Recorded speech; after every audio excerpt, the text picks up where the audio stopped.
Hi everyone. This is nuts, this. Absolutely nuts.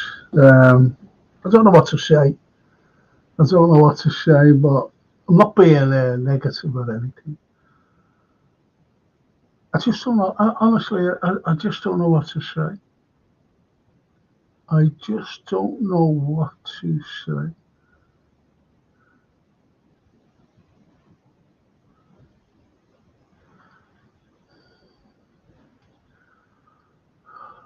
Anyway.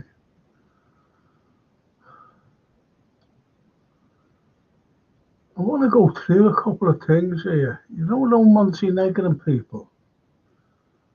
Just want to go through some. I'm going to bring in Daryl. And I'm going to bring in Lee. All right, lads. All right, Frank. Right, so I'm going to read out something that was sent. I don't know whether it was early today. Yeah, early today. And it was from that Mari Stan. Remember? Mari. In Montenegro, yeah. I'll listen to what I'm going to say here. Okay. And it was about the other day. Get on to this. This is this Mari one. Chatter's negatives. Last Thursday was disgusting. You don't know how to support a team. Such atmosphere creeps in the red karma, but this blog won't mention our complaints against the panel because Jason is in the red.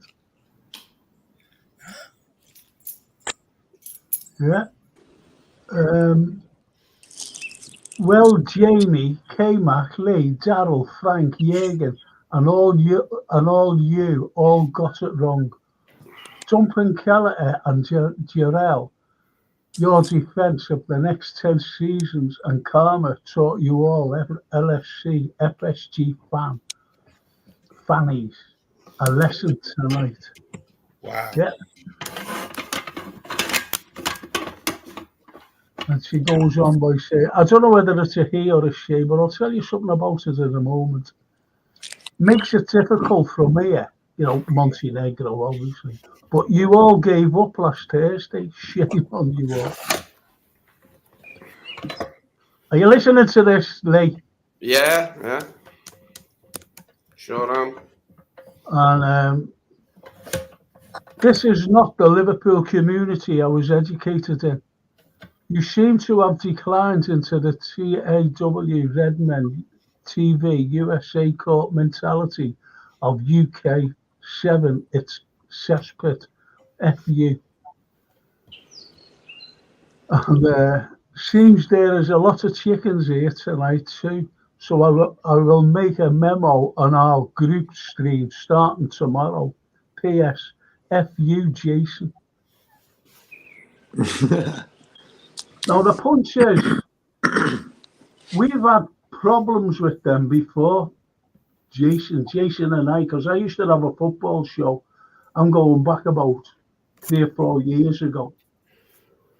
And he was horrible. This Chris Dix, he comes on, Chris Dix or whatever his name is. And Jason said he got rid of him. I wasn't bothered, to be honest. I wasn't bothered. But anyway, he got rid of him. And then when he came on again, Jason said, this fella wants to get on, remember the problems he caused us? And it was terrible problems. And I said, let him say, you know what I mean? Just let him say what he wants to say. You might be all right. Then he came on. He was all right. And this is the problems we have. Obviously, I never read out his thing on Thursday, his comment, because he was really having a go at us all. And they don't finish the show. He said that we were all negative. What did he fucking want us to be? Against Atalanta. Atalanta. I think we're all disbelief here, Frank, to be honest. Look, here's the thing. We've been having a great season and suddenly the wheels have come off, so people are going to go a bit weird and have a fit. As I was saying to you, I was probably more positive and less likely to say bad things under like Roy Hodgson, like because the rays of sunshine were few and far between. At the moment, we were having such a good season, and then all of a sudden, it's abruptly seemingly come to an end. So I'm like, what can I do? What can we do? You know what I mean?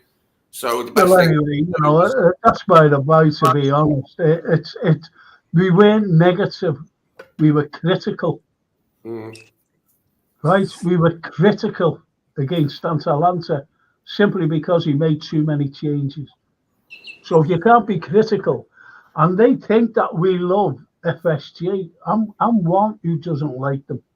Well, they haven't watched this show very often, have they, then, Frank? Exactly. They you love FSG or very many spouses. Exactly. It's as simple as that.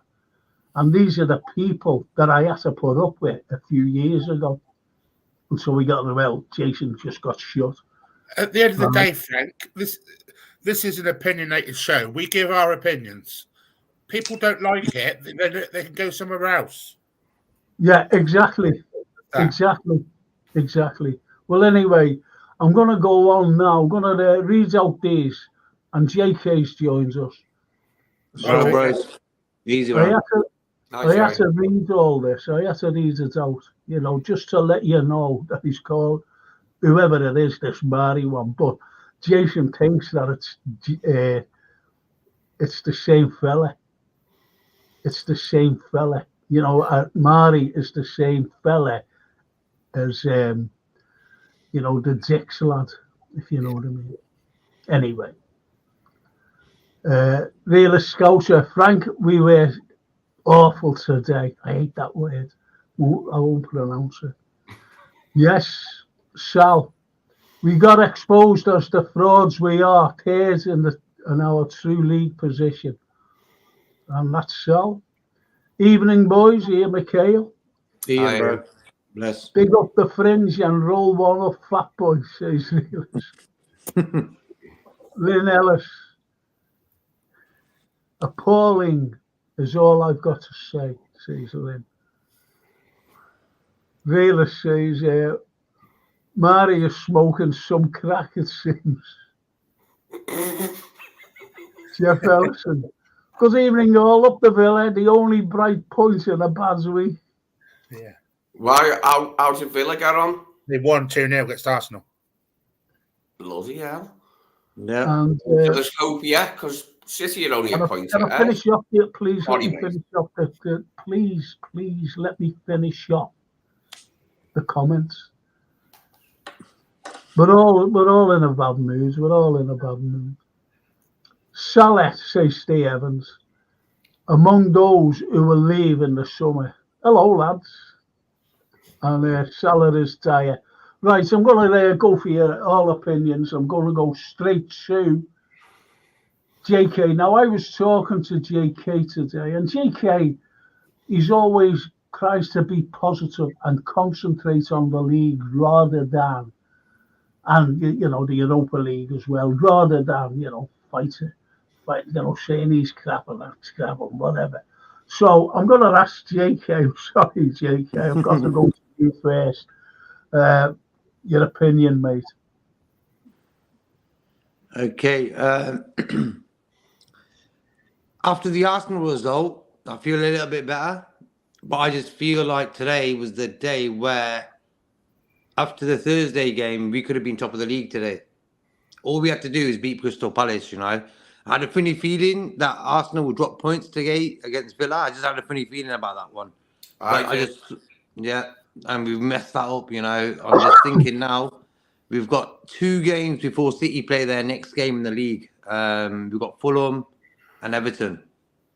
I'm not going to say we need 6 points. We need 6 points. Simple as. I don't know what happened this week at the club where we've lost twice at Anfield, conceded 4 goals and not scored a goal. What has gone on? Endo formation has started both games, 100%. really, I don't know if he was rushed back after his injury, another one rushed back. I just feel that Jones should have played or McAllister in that position, you know. I just feel Endo wasn't ready again today. He just like not as good as he's been, you know. It's not his fault, you know. He's like he wants to play games. I understand that, but I just feel like he was the weak point in both of them games. Well, okay. Now we were talking, weren't we? We were talking before. Can anyone get Jamie on? JK, can you get Jamie on? Not really. Who normally gives him the link? Out. Yeah. Jason's out. Jason's out. And I don't know how to get him on. I haven't a clue. I think you've got to go through his X. You know, that Twitter bloody thing. Mm-hmm. I can't send it. You know what I mean? I haven't a clue. Anyway, yeah, we was discussing that today, weren't we? We had a chat this afternoon before the game, and we were saying about Enzo. And to me, Enzo was limping the other night as well. Yeah. And I think he's injured, the lad. I really think he's injured. He is. He shouldn't have started both games. Did we really need him today? Not really. Should have just dropped McAllister in there and played Jones and Szoboszlai up top. You know, I don't really understand that decision, that one. Okay. What about you, Lee? What's your opinion on today? Before it reads out the comments. We had a brief chat, didn't we, at half time, Frank, on the phone about Endo. Yeah, I was pleased before he went to the Asian Cup that he started to bed in. But let's be honest, he only played well against a few crummy teams, didn't he? Like, he played well against a few crummy teams. And I was made up saying, haha, shut up now, everyone who said he's rubbish. But I think I jumped the gun a bit because he's not rubbish. That's not true. But then again, he's not exactly at a Parthenon Drive DCM, is he? You know, he's not like, he's not another Mascherano, is he? Like, he's far from that. No, far from that. He's not at the level, is he, really? Yeah. No. But, you know, as you said, he'd been playing well up to a certain point, and then, you know, he faded badly. I'm going straight to you, Darryl. Yeah, to be honest with you, Jurgen promised a response today, and I don't know what that was for a response, if I'm being brutally honest. Endo, way off the pace. Something's not going right with Endo at the moment. Same as Szoboszlai, non-existent really when he came on. And the problem today, I just thought, Frank, was the right-hand side. Conor Bradley just had to cover for Konate and Endo all the time today. And then he came off injured, and I wasn't surprised, to be honest. Okay, I'm going to go through some comments by the lads on here. Okay. John Neal says, our defence has been shocking for 3 or 4 seasons now, and Klopp seemingly has done nothing to improve it. Can't keep out scoring teams. So very frustrating. And really, Scousers asking if Jamie's had any sleep, and he's saying around. I said, I've only had 2 hours. Because he does a lot, Jamie, you know, with his pods, midnight as well. And Jeff Ellison, I think everyone felt the same last Thursday, and a lot of daft comments came in from everywhere. Just the heat of the moment. People looking for someone to blame. Exactly. And Bonkers, since the FA Cup United, we've been off. That's what he says. The Scottish Bear, we can't point fingers individually. The team needs to look in the mirror. If you're going to go out, go with a fight. Brilliant. Great comment. Ian McKay, we look physically shot. Macca and Enzo look out of gas totally. Can't finish any chances. Why wasn't Dan's involved this weekend as well? shouldn't have played at Old Trafford on Friday for the under-23s. I said that. Good comment. I said that to our Francine, to be honest. Real Scotia, Bonkers LFC. We've been off all season, lad. We have just scraped through games and our luck has finally ran out of the past couple of games. Paul Bear, Frank, hands on heart, we have punched above our weight all season. We've been found out, every one of us would have taken foot. That's what I said at the beginning of the season. I said that if we finish in the top 4, I'll be made up. We've won a cup, and to be honest, like with it, Arsenal getting beat today, we're still in with a chance with the league. Would you believe? With all the injuries, it's madness. Like when you really look at it, we shouldn't be where we are now. 2 points off the top. Okay, take it. Okay, and Lee Wiz Kid, even a Frank panel and chat, Real Scotia, whose fault is it, Ian? Why the players are out of gas, and that's this is the problem. Mm-hmm. I haven't seen the game, Frank, says Dorothy, but saw the goal on the news. What happened to our defence? Pitiful. And that's just seeing the goal. Real Scotia, we conceded 2 less goals, Fat Boy. That's what he will be happy with, the German loser. That's Real Scotia. That's that, it's becoming. Sneak 25 don't really get fans' love of Szoboszlai either. Doesn't offer much, in my opinion. That's a good shout. Scottish Bear. Liverpool has conceded 20 plus goals first in the Premier League this season. That's unbelievable, that little stat. Our coaches have done nothing to try to sort this problem out. I'm going to go to that, actually. I'm going to go to that because these are problems that haven't been ironed out. Real Scotia, because I said, Fat Boy, don't think I'm being funny, bro. It's just shorter than writing. Roll me one up, Fat Boy. That's fine, Scouse. Don't worry, mate. It's all good. And Bonkers, probably realist, So they're all saying what they're saying. Same here, bro. He's atrocious, right? So I don't know. Okay, here's my point. 20 goals plus this season in the Premier League this season. Our coaches have done nothing to try to sort out this problem. Okay, JK, that comment, is it true? Yeah, of course. We're always behind. We haven't kept a clean sheet in time. When's the last time we got a clean sheet?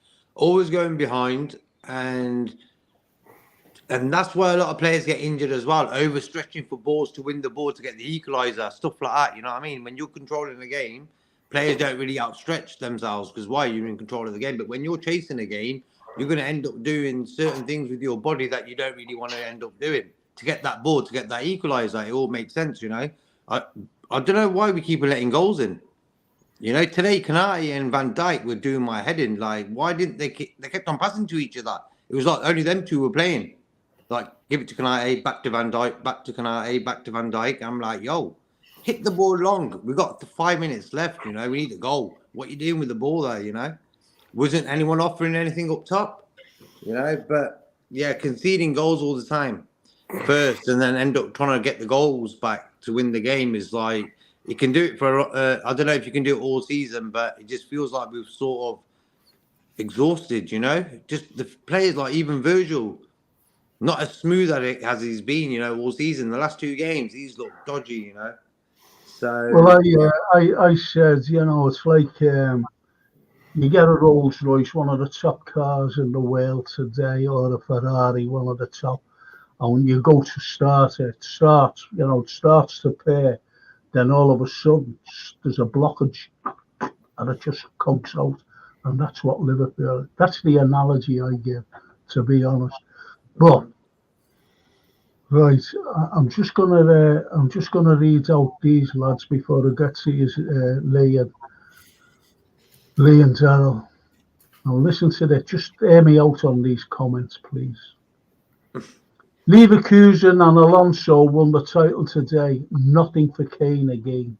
That's a their thing, right? Says bonkers. And here's another very important point.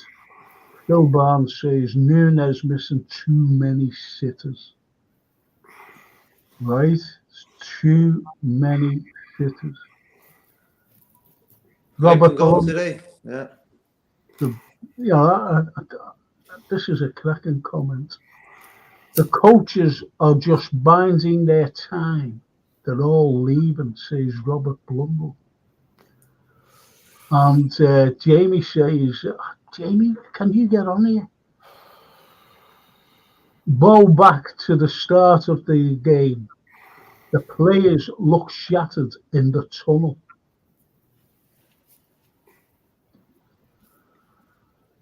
And Lovely Jean says, I cannot understand what happened to our team, but it's the wrong end of the season to be pissing about.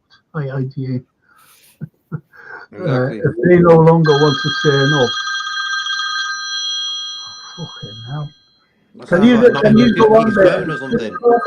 Just talk about it. Yeah, I feel it's more mental fatigue. To me, it looks like the players are more mentally fatigued than physically fatigued, because that's a big part of fatigue, is the mental bit. And it looks like our players are mentally shattered for some reason, for some unfathomable reason. Our players look mentally shattered. What you say, Jay and Donald? Virgil does. Virgil, today even, he just looked battered, I don't know what it was. And even McAllister, Endo, they all look a bit rough, Yeah.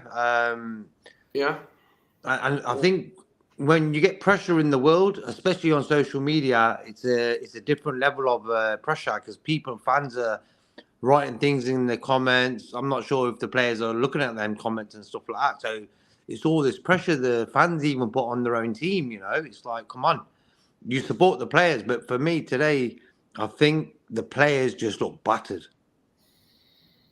Daryl? Yeah, I agree. I just don't get what is going on at the moment.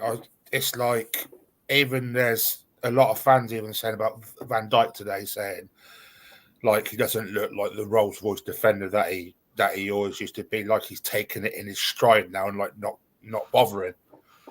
I kind of get that, because the last few games he has looked like that. To be fair, he's just trying to cruise along, and he just can't do it like that anymore.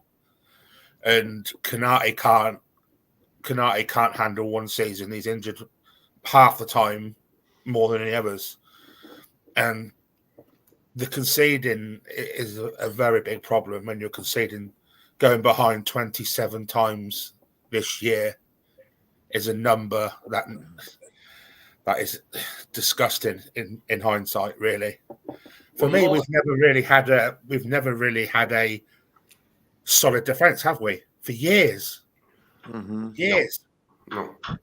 Look, earlier in the season, when we went 1-0 down, we knew we were going to come back and overcome it and probably usually get the points. But at the moment, when we go 1-0 down, it doesn't look that way, does it? At the moment, when we go 1-0 down, the players look like they're scratching their heads, going, yeah, what do we do, boss? What do we do, boss?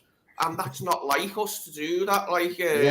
It's just the last few weeks, that's the way it's looked. What do we do, boss? What do we do, boss? You know what I mean? Yeah, man, 100%, bro. Because the amount of times, when a player puts his hands out, because there's no options, he's trying to someone offered me something. You know how many times our players were doing that today? It's no one took the ball by control of the game. Not one of our players thought. Even Jones, Jones was popping it up here, there, and everywhere, but not really doing anything. Szoboszlai also the same. Our midfield got done today, because as soon as our midfield turned, one of their guys was on them. It was just a wall there. That was their tactics. So we didn't really think, let's do a 1-2 instead of trying to turn on the ball every time in midfield. Because their midfield done our midfield today big time. That's why we lost the game. We made their midfield as well. Whoa. Yeah. Who the bloody hell's he? Whoa. what? We What's made- this? Who's the other ones, like, some other fellas have never bloody heard of. And they're doing our midfielders, like, they were all over us. And we knew they'd be all over us. So for me, a lot of this is coming from the coaching staff. The what do we do, boss? What do we do, boss? They should be getting the instructions before they step on the bloody pitch. Yep. Okay, let's go to some comments, please. I just got bad news there. An old mate of mine just died. Oh, sorry about that, Frank. Sorry to hear, man. It's just horrible. Anyway, let's carry on with this. Realist Scotia, let's be honest, Liverpool will lose more games this season. How bad that they are playing. Can't see us beating Fulham, West Ham, or Villa. And Arsenal look knackered today. Got to go to Munich as well, says Phil Barnes. Realist. The players are probably thinking they can't wait for Jurgen to leave. Runs them into the ground, and his tactics are being exposed on a weekly basis and refuses to change. Well, I was only saying, I don't know who I was talking to, whether it's Darryl, JK, or Lee, because I've been speaking to the three of them today, and I said he's very stubborn. He's a stubborn person. Do you think the documentary they're filming is affecting the team and management, says Robert Blundell? That's a good point. 27 times, says Realist. That's crazy. And that German fraud still persists with the inverted nonsense. Yeah, it's bad numbers. To fall behind 27 times in games is crazy. Yeah, it's Frank, getting down on nipples now. Insanity, says. Bonkers LFC. Don't you think we miss Joel Matip? Yeah, with the way Kanata played today, yeah. Don't you think we miss? Oh yeah, I'm sorry. Realistic. Klopp doesn't know what to do, Lee, except telling them to run like a dog. Even if Frank and the football chat legends, says TW. Love you. Yeah, but all legends, lads. It's not something to cheer. How many games did you play, Frank? Legends. Can I finish that? You're saying something? Let me comment, please. Dorothy says, these are fit athletes, and there are some who, to be charitable, have been lazy and not. And don't forget this, these are in capital letters. And lazy and not going for it. Team has sometimes been disjointed, due mainly to injury and rotation. Have LFC become too predictable? Thank you, Lee Wizkid. Thank you. And UTW. I can't get over it, actually. So I'm just glad that I'm on here. I don't want to dwell. Go and check the young kid's performance against City and look how atrocious he was. But we made him look like a world beater. Absolutely. Thank you, Gene. Thank you so much. Drunk Vigo. I'm sure a lot of Liverpool fans died after watching the last two games. Oh, come on. Drunk, you shouldn't be saying things like that, mate. Because tomorrow is a sickening day for me. What's tomorrow? Hillsborough. Thank you.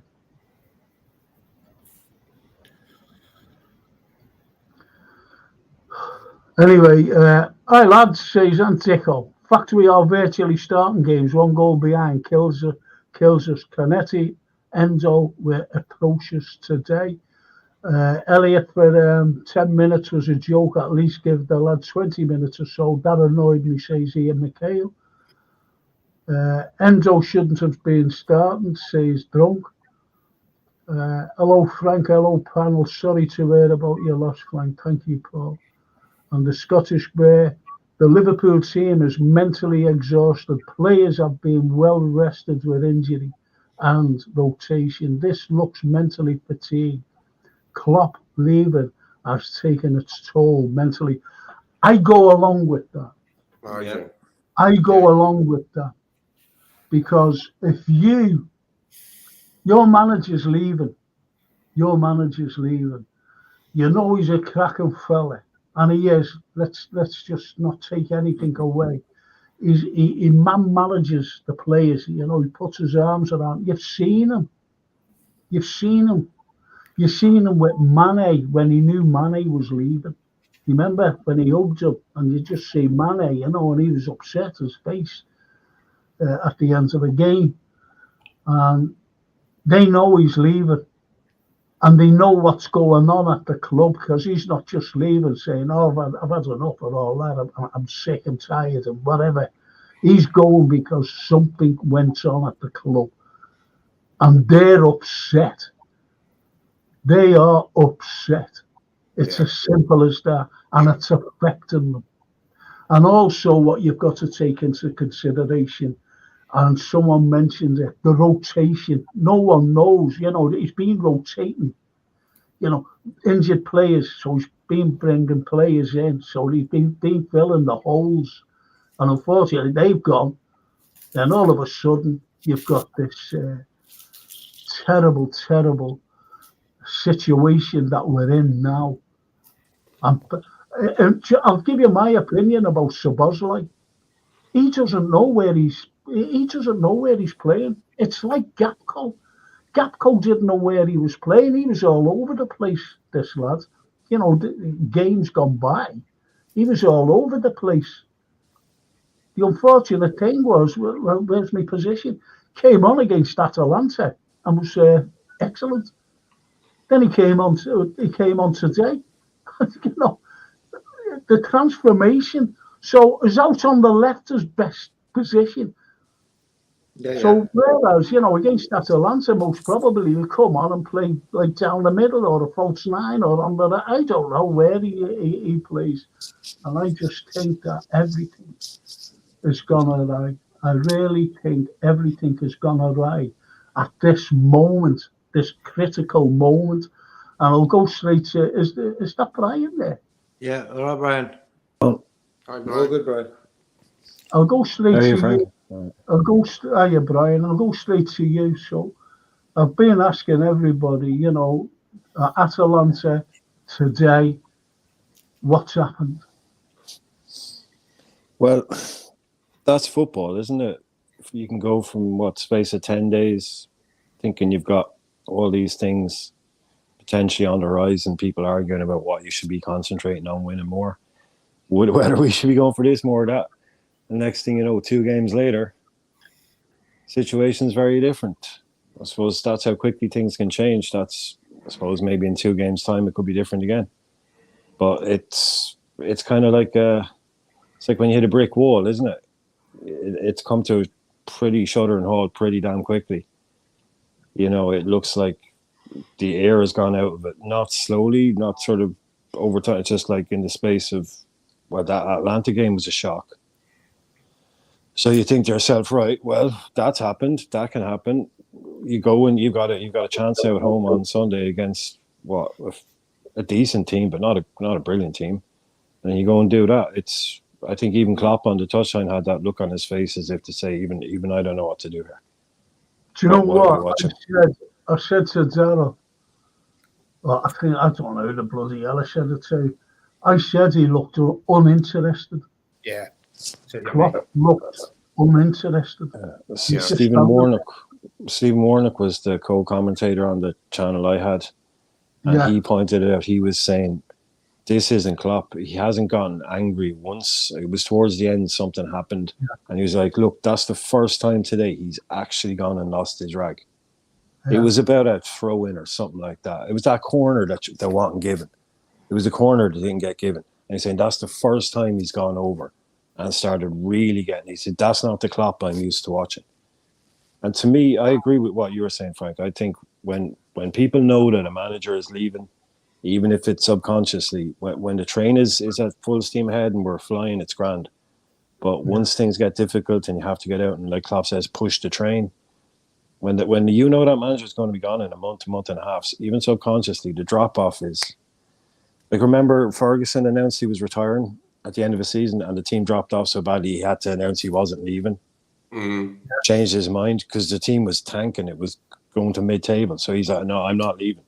And as soon as he announced that, it all picked up again. I think they know he's going, and the energy it's gotten, the belief, whatever it is. You're right. Family, yeah. It's been almost instantaneous, hasn't it? It's like instantaneously we've gone from playing well to playing absolute garbage. And there's got to be reasons for that. And I think Jurgen's leaving because something's happening in the background. He's not getting the support, is he, from FSG? He's not getting the money for the players that he wanted. And he's having to buy cheapo, bloody third or fourth choices like Endo.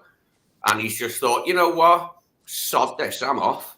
And that's what's happened, I think. Because we're all saying it, aren't we? I've watched him in his press conferences lately, and he looks annoyed / disinterested in the press conferences, like he's saying to himself, I can't wait to get the fuck out of here. That's what he's saying to himself when they're asking him questions. I can't wait to get out of here. I've had enough. I'm gone. Well, okay. I'm going to read two comments out here. One is by Mikey Lees. How did Nunes start? As well, I said, why did Klopp announce his leaving when he did? I think this has disrupted the team, right? And Phil Barnes says, what do they take to Atalanta reserves or go for it? Right, I'm going straight to you, JK. Then you, Darryl. Then you, Lee. Then ends with Brian. JK, that comment, I think, what do they take to Atalanta reserves? Do they take the reserves or go for it? You got to go for it for their mentality to start winning again. I wouldn't go to Atlanta and go and get battered again 3-4-0. That's not going to look good going into the Fulham game Sunday. So for me, if I'm Klopp, I want to win on Sunday, Thursday, and get that, maybe the tie back into our hands and actually go through. It's all about winning, bro. At the end of the day, football. When you win one game, you want to win the next one. But if you've just lost the game, it's a bit harder to win the next game. So winning breeds winning, And Arsenal losing today, we've just lost a big chance there. We won today. We were top of the league tonight by 1 point. So wasted chances. So for me, Thursday, get your heads together. Like, I don't know, I wouldn't even train this week with these guys. I'll just tell them to relax, play computer games, I don't know, drink tea, just have a little break or whatever it is they need to do to get their flipping heads sorted, because Thursday and Sunday again next week, that's our games. We got to win them, All right. Darryl. Yeah, I think Thursday you go all out for it. You basically, he has to change the system for me. Thursday, probably go with the 3 at the back and then 4 midfield for it, or maybe 4 up front. Maybe play all of them. I'd play all of them, all the strikers. Get them up there, get the goals. That first 10 minutes is the most crucial on Thursday. Because if we get a goal in the first 10 minutes, I think we've got a chance. See, this is not what you've got to bring into consideration, that this is not the same team that beat Barcelona and the same mentality, because there's one big caveat, and that caveat is the manager's leaving. That's the caveat. Lee, what's your take next Thursday? Yeah, we've got to go for broke. The sooner we start winning games and doing the business, then the sooner we can, win the next game. It's no good going out on Thursday and having a third defeat in a row, is it? Even if we drew on Thursday, that's, another bad result in a row. So we've got to get a good result quickly and try and stay in this race until the end in case there's any more twists and turns. But to lose to that Palace side at Anfield, I mean, come on, they're crap, that Palace side. They are really, really rubbish.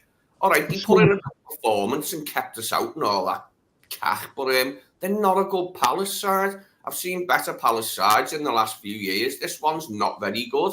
To lose at home to them was shocking, mate. Okay.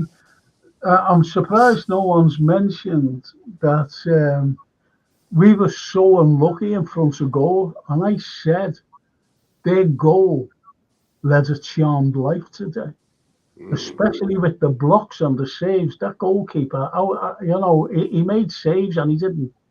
I don't think he realised that he saved them. And when Enzo with the bar from about 3 yards out, where it would have been much more difficult, to hit the bar if you were aiming for the bar. Do you know what I mean? Exactly. More difficult. And I'll go to you on that, Brian, and have a look at this particular Antico one. Would it surprise you? Would it surprise anyone if we scored 3 on Thursday but conceded? Go ahead, Brian. All yours. Well, I'm trying very hard to get into the mindset of this is Liverpool Football Club. Coming back from 3-0 down in Europe away from home is pretty much what we built our whole thing on. That kind of stuff is sort of what we do in Europe. That's why we're so famous. Is not just winning things in Europe, but is winning with these kind of the Saint Etienne's, the Istanbuls, the Barcelonas. It's sort of our stock in trade, really. And I'm trying to get very much behind that kind of idea. But statistically, it says it ain't going to happen. The bookies will tell you it's not going to happen. But I'm going to say, yeah, if any club is going to do it, it would be bloody Liverpool, wouldn't it? That's what a neutral fan would think. Well, if any team is going to go there and do it, it'd be bloody Liverpool, wouldn't it? So you go there with a strong mindset because we're not in a position to be picking and choosing our competitions now. If he picks a team that he thinks is good enough to win it, if it isn't Scott Dans and Clark's and this kind of thing, then that should be good enough to go out and do what he wants to get done. But I don't think we have. If we play like we did today and play like we did, then obviously we're not going to go there and do that. Because they score once, we've got to score 4 just to tie it up. It gets, it's going to be a long night, but I'll be watching, and until it's over, it ain't over. So, but with the scoring 3, to be honest, man, I'm worried about that. Yeah, look, our goal scorers are just not doing it for me at the moment. So I'm going there with hope in my heart, as I say. But, yeah, you just wait for the final whistle. Yeah. Okay. Norman says, all right, Frank Daldo. Disappointed. I do think Klopp's style is momentum-based pace, power. When it goes well, it's hard to stop.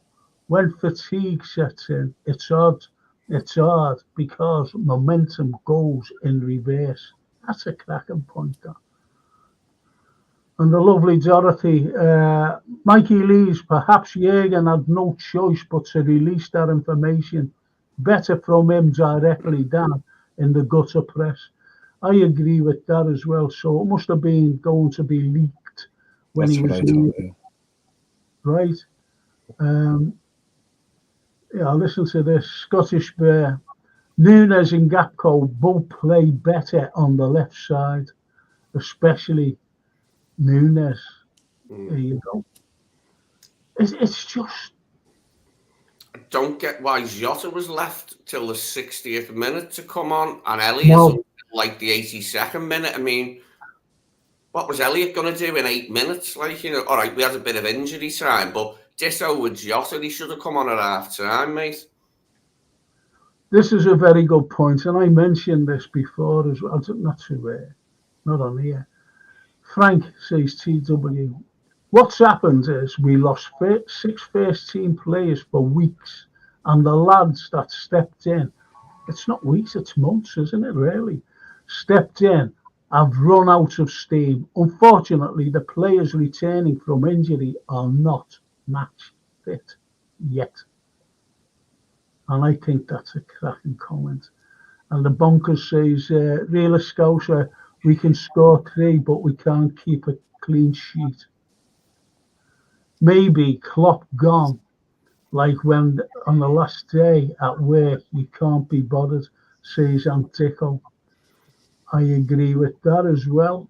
There was nothing from him today, in my opinion. Really nothing at all. And Drunk Beagle says Klopp is already on the beaches in Spain and his new villa. Don't forget. He is, mate. He is. No. Klopp has played too many out of position. Let's give Gakpo his position on the left, Jota, or even Dan's through the middle, because Salah and Nunes look well off. Would you go for that? I'll go to you, Lee. Would you go for that? What Soulboy says there? Gakpo on the left, Jota, or even Dan's through the middle. Go ahead. Undoubtedly. Salah and Nunes, bloody useless the last few games. Absolutely useless. Every time they get near, they've had some good chances, the pair of them. Bloody useless, mate. And I'm not saying they're useless full stop, like, because they're not. But the last couple of games, I wouldn't have been starting either of them, mate. Now, I mean, even a half-fit shot is better than a not playing well Darwin or a slightly disinterested Mo's come back from that long layoff. And I've been saying for ages I want Mo to stay for another dip at the Champions League, but I've changed my mind. I want us to sell him now and get the money, because we're a sell-to-buy club and he's one of our only jewels that we can sell. He's one of the only ways we can get money. So it's about time he went now and we got the money, so the new manager's got money to spend. Because if we don't sell, the new manager ain't got no money to spend, because we ain't got no money. Because FSG are tightwads, misers, skinflints. Well, yeah, there's something for you to chew on, and it's my comment. Arsenal were beaten today 2-0, and someone mentioned that they looked tired, right? So, what do you think their fans are thinking? Now, Jamie came on before and said, we bottled it. Right, we bottled it. Do you think that the likes of Arsenal could bottle it also? I don't think that we bottled it. We're just not up for it. That's just my opinion. So what do you think about the Arsenal? You know, do you think their fans will be saying, that's it now? Because it's Manchester City's really, after that 5-1 win against Luton. And they held out for us, didn't they, as well? Luton, you know, they played well against us. So, go ahead, give me your thoughts on that. Yeah, like Pep Guardiola today, he was sitting at home, glass of champagne and a cigar. You couldn't ask for a better weekend as him as manager, you know. Arsenal and Liverpool both lose on the Sunday. He's smiling, you know. And that's what annoys me about today's game. We could have been top of the Premier League tonight. You know, Arsenal lost, we won, Man City won, would have been perfect. Like, if Man City got a point, but we just wasted that chance today. That's what annoying is about today. That opportunity, we just gave it to Man City on a plate. Yeah. And when you bring Man United into the equation and this lot today, we've only taken 1 point out of 6. Think about that. And Tico, would you go along with this 4-2-4 on Thursday? Yeah, 100%. That's why I said go to that. Put all 4 of them up front. Why did Klopp take Darwin off and leave Jones on? I didn't understand that today. We needed 4 attackers, 1-0 down. I didn't understand that substitution. Leave Darwin on, you know. Just bring Jones off. We didn't really need Jones on the pitch. We were 1-0 down. Bring Jota on, bring Darwin, Diaz and Salah up top. Today was a chance to do that, you know. But it was like the other night playing at Atalanta. You know, we were getting beat, and he brings on Robertson. What for? You know, we need attackers on, to try and save the game, and he's done that a few times actually. But I don't want you to come at me, Frank. I don't want you to come at me or anybody else like with what I was going to say, but I just don't. I think Salazar already knows he's gone. I really do. Could easily, Gene says they need to train, but no cardio, set pieces, throw-ins and finishing. That's in my opinion. That's what she says. That's a good one. That's it, yeah. And the drunk says we have no Origi. And that's spot on as well. David Shakespeare, I think there will be lots of twists and turns in the Premiership. Would anyone go along with that, Brian? Well, we had one today. No one was putting down the Arsenal Villa one. So like I said, look, with the title, until it's mathematically over, it ain't done. I've been watching football too long to say, oh, well, like I've seen a load of people today saying, oh, well, Man City won't lose another game. Well, you just don't know that.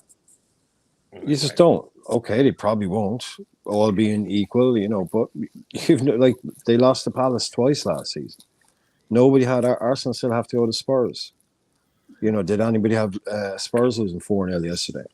Until it's over, I'm not going to sit there and go, oh, well, yeah, I've forgotten about it. I burnt it. So I can't go that way. But you've got to look at their running, everybody's running, and say you'd probably prefer their running, but let's just wait and see, because, like I said, they've lost to poor teams before. I'm not giving up on it yet. What annoys me, frankly, what annoys me the most is Aston Villa dropped all them players for the Man City game, and yet they go out full strength for Arsenal. It just makes no sense to me. Okay. Can I just ask the people out there, we've got loads of people looking in, and most of them has it, actually. I've got 4 looking in. No, joking. Watkins was injured there, Daryl, in that game. Yeah, but they still. I know Watkins was injured, but they still rested 6 players. They still had played their best defenders like Diego Costa, that whatever his name is, Torres, but they played them all today. Can I finish off by what I was going to say, please? Yeah. Can I just ask the people out there, because there's loads looking in, can you hit the like button? Please hit the like button. And if you haven't subscribed, can you just subscribe to the channel, please? It'll be smashing. It'll help us all. It really will. Thank you. And if Nunes had a barn door to it, he would miss. As someone said on Thursday, his smirks after his misses is not acceptable, says Mikey Lees. And, Jean says, she's very optimistic, but we have done it with this team. So our expectations too big to do this is in Europe now. So, and hang on, just let me say what Yusuf says. May as well play the kids for the remainder of the season. I think that's defeatist talk, in my opinion. I'm not being funny, Yusuf. It's just my opinion. No one else's. That's your fine opinion. Atalanta 0, Liverpool 4, says the Scottish Bear. That's optimism. And let's try and be positive. Losing our own, says the Yusuf. Yeah, it's disgraceful. Absolutely.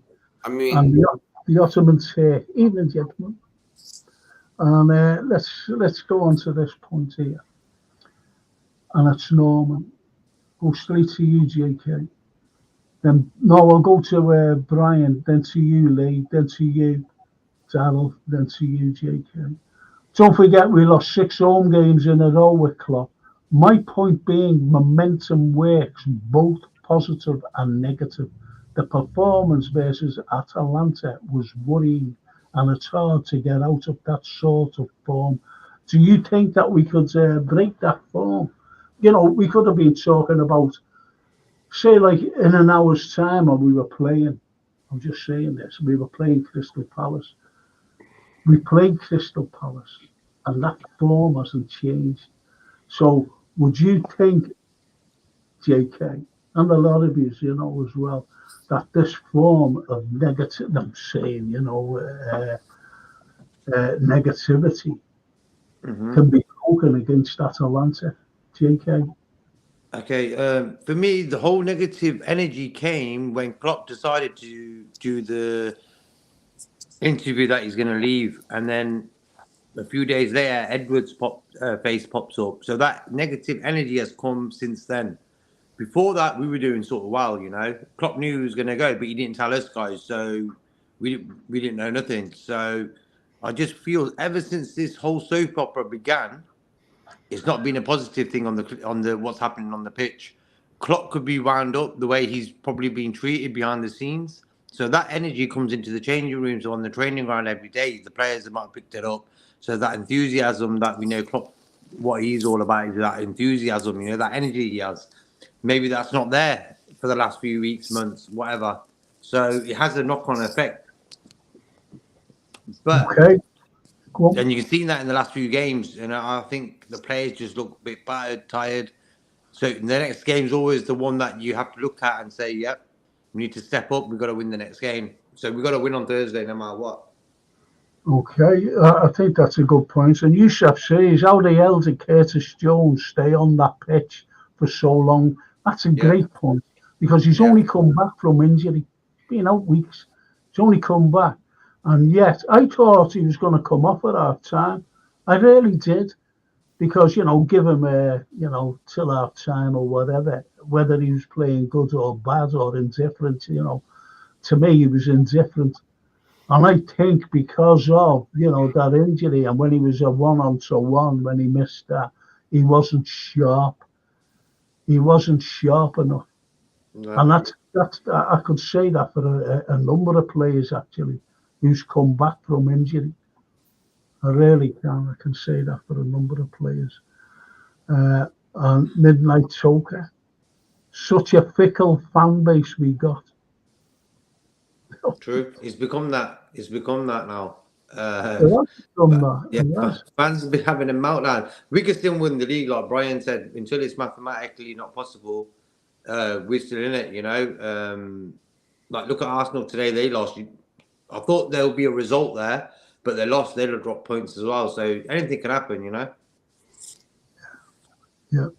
Well, Antico says the amount of times Canete Endo gave the ball to Palace, and they broke from the, obviously from the bad balls, could easily have been 3 down after 20 minutes, and that's so true.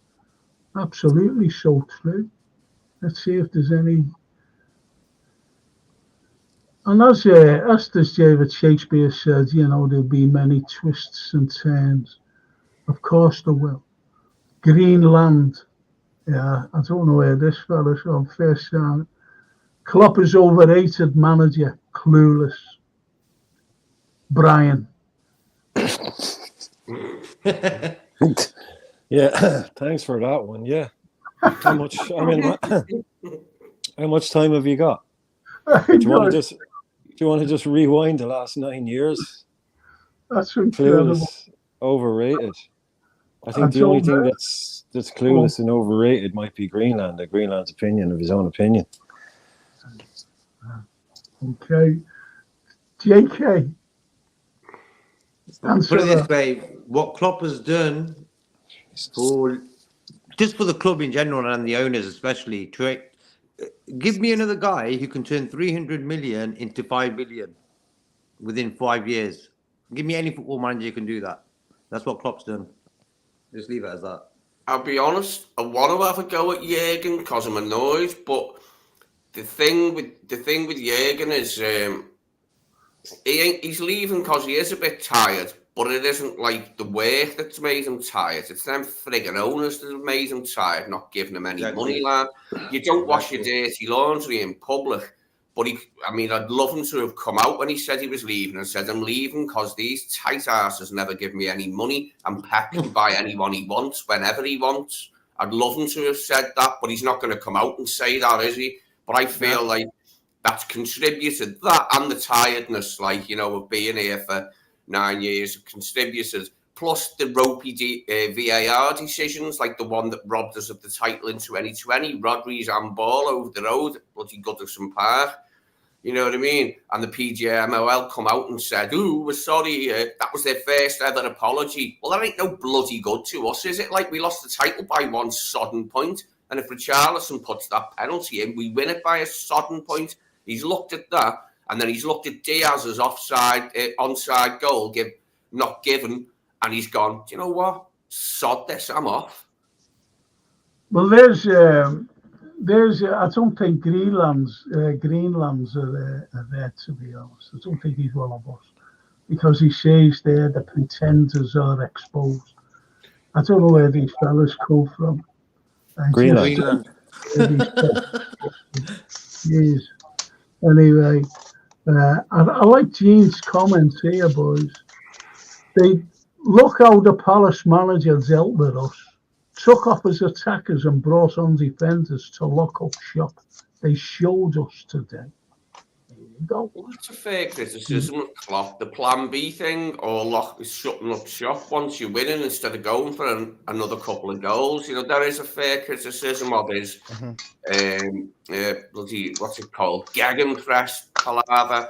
That when we're winning, you know, sometimes just like sit on it. Is Marie the girl from, or I still don't know whether it's male or female, but you can say that today, and you know, I don't know. Anyway, the woke society. After seeing a reaction on Meltdown Thursday by Frank's Buddies, we don't wish to join our big up panel of Jamie, K-Mac, Lee, Darryl, all naysayers. Modern Reds need to remember what this weekend is about. Can anyone? Yeah, I remember, love. I'm a Scouser, mate. I've lived here all my life. I know very well what this weekend is, so don't give me that one. I remember we were playing footy in the park and this Evertonian ran past. It was only a week after Hillsborough and he started shouting about it, going, ha, ha, ha. We all legged him to his house. We were going to batter him if we got hold of him. He's dead now, the prick, thankfully. But yeah, I remember that business, like running past the park, laughing about Hillsborough. Oh, we nearly caught him as well. We'd have kicked shit out of him if we'd have caught him. That's tit. Oh, of course, don't really cause disruption, but from the guy who's got Sinead O'Connor as a screen post, the woman who supported the bombings, I believe. Yeah. Well, I'm just looking at this. I've got to come in and put this to bed, to be honest. Who's that here? That's 12, man. Oh, I'm sorry. Have I brought him in? Or have you? Oh, yeah, he's there. I'm here. I'm just waiting. Sorry, 12. No worries. I really am. But I need to put this to bed, boys. This is pissing me off. Your choice of Allison and Ibu and Snubs, I think that's Subs. Oh, no, Snubs, the future of Jarrell and Kelleher. And there you have it. Bad karma. Listen, Mary, I'm not being funny, whatever, male or female, I don't know what you are, or whether you're Chris Dix, to be honest. The point is, Ali is the best goalkeeper in the world. Kelleher made 2 terrible mistakes to allow 2 Atalanta goals. One where he dived over the ball, went under his body, terrible. Should have had it. And another one where he spilt the ball and the lad just kicked it in to make it 3-0. So, what are you trying to say? Oh, don't put the best goalkeeper in the world in. Today he had no chance with that terrible defensive mistake, right? And also, I'm going to tell you something, lady. I'm going to tell you something. Well, fella, our Liverpool selection would make cry justice for our 97. They were murdered by the English government, not just tragedy. It was politics. JK selected. I haven't a clue what you're going on. I'm a survivor. So don't be telling me, were you there? Were you there? I was. So don't be coming up with fucking things like this to me. I had several mates who were there, yeah. A couple of them are dead now, like, they survived the disaster, but they're dead now, like. At the end of the day, Frank, at the end of the day, we're all on here to make our points, to put our points across. If you want to come on here and say have your piece, that's up to you. But don't even put our names on the chat if you're going to slate us. Exactly. Well, anyway, that's the end of that. There's no more, she comments again or he comments. I'm not. It's upset me that, bringing it tomorrow, the 15th. I don't do anything, but I've got to give a history show tomorrow night. The history show will be good tomorrow. I've got to smash it. We all love you, Frank. Yeah, thank you. Mikey Lees. It's reported the players don't want Amarim and want Linders. Right? Don't want Amarim. They want Linders. If true, that can impact their form. They should focus on playing. Again, Klopp's timing is as much to blame. We've gone through that, haven't we, boys? We have gone through it. Yeah. Right, so, as Midnight says, only lost 3 games this season in the league after today. The last 3 games I've seen our lack of composure punish us. It's not like they haven't created. And I think that's I'm going to go to you, JK. Mm-hmm. No, I'll go to you, Darryl. I'm going around. Now, I'll read that out again. Only lost 3 games this season in the league after today. The last 3 games I've seen our lack of composure punish us. It's not like they haven't created. Darryl. Yeah, exactly. It's not like we haven't created. We just haven't put our chances away. Do you know what I mean? We're having 75, 80% possession of these games, and we haven't put our chances away. We've had bad luck. You can call it bad luck. And 3 games lost all season is not. At the end of the day, we were never supposed to be in the position we are today. Top four was all I wanted, or what all the other fans out there wanted. Top 4. Let's enjoy the rest of the season. Enjoy it. Cool.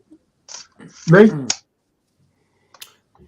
3 games this season. It's not a lot, like, is it, to lose? And when you look at the Spurs game, we scored when it was 0-0, but it wasn't given. So there's a thing. Then there was the Arsenal handball, the Odegaard handball at Anfield. City being not given the penalty against City when McAllister was kicked that far up in his chest. I mean, if Doku got the ball, I hardly seen it. And then Arsenal were given one, weren't they, where Lamptey on Jesus, and like he touched it, didn't he? You could see he touched it, but it was the follow through. Oh no, the follow through. Well, why wasn't it the follow through at Anfield when Doku kicked bloody McAllister there? Totally true. And what about you? What about you, Brian? And that particular midnight choker comment.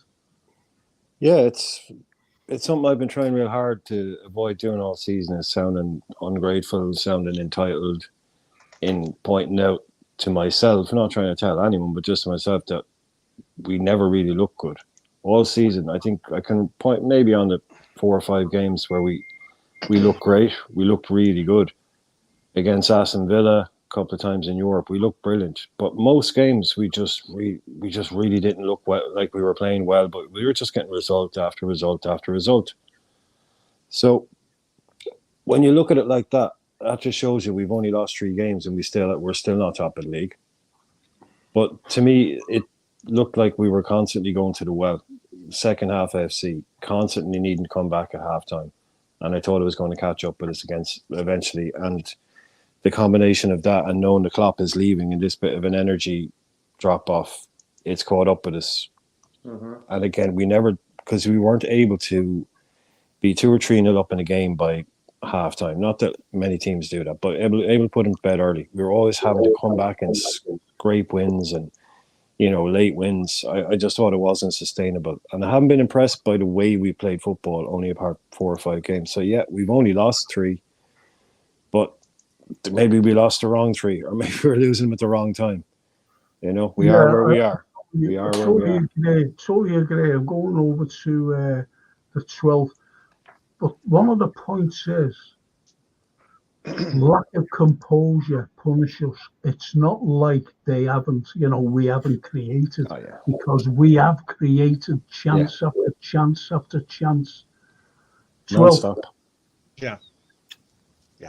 Look, I know that people are out there basically, really getting into the tactics. They're calling it the tactics. They're calling out the manager. They're going to be calling out different aspects of. Anyone's looking for a scapegoat because they're angry. And I get that. I understand that. I'm not saying that you don't have a right to be angry. You do. You have every right to be angry. We're upset. But as Daryl just said too earlier, I mean, like not everyone's expectations were for us to be even getting any type of titles this year, much less, a Carabao Cup, or much less competing for the title. But there were some of us that did, and those of us that did, it could be extremely frustrating when you are somewhat like put into the limelight of being wrong, and you have the "I told you so" people out there, or you have the doom and gloomers out there that continuously want to, have the spotlight put back on them, basically. And they're always sometimes and somehow they're the loudest voices in the room. Look, I'm going to be a Red whether we win, lose, or draw. That's how I see it. I'm going to support this team no matter how we do, where we do it, what we do, whatever. But I also know that it's a measure of true character when, no matter what the adversity is, you pick yourself up. We've had 2 games where we have fallen flat on our face, and it is beyond disappointing. But it doesn't mean that you're not a Red, doesn't mean that I'm not a Red. It means, if anything, right now we can all show our worth and our merit by saying, hey, until we're mathematically eliminated, I'm still going to watch. I'm still going to believe that we can have a chance at the title. And even if we are mathematically eliminated, guess what? I'm still going to watch. I'm still going to support. Mm-hmm. And like those things are sometimes like where I get frustrated, extremely frustrated. But if anything, I see myself as saying, you know what? It takes upon a true leader or a true person that has worth is going to show the merit. They're going to show the proper means of pushing forward and holding your head high. And that's why, if anything, this defeat hurts. But guess what?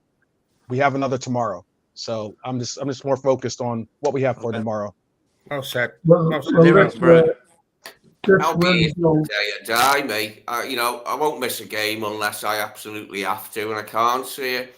And I think we can do it in Bergamo. We need to score the first goal, though. I mean, we could score. It could be 0-0 up until 60 minutes, and then we score, and then we score again, and then we score again, and we scare them and go through. So you never know, do you? But we do need to turn around quickly. We need to have a good performance and go out by this.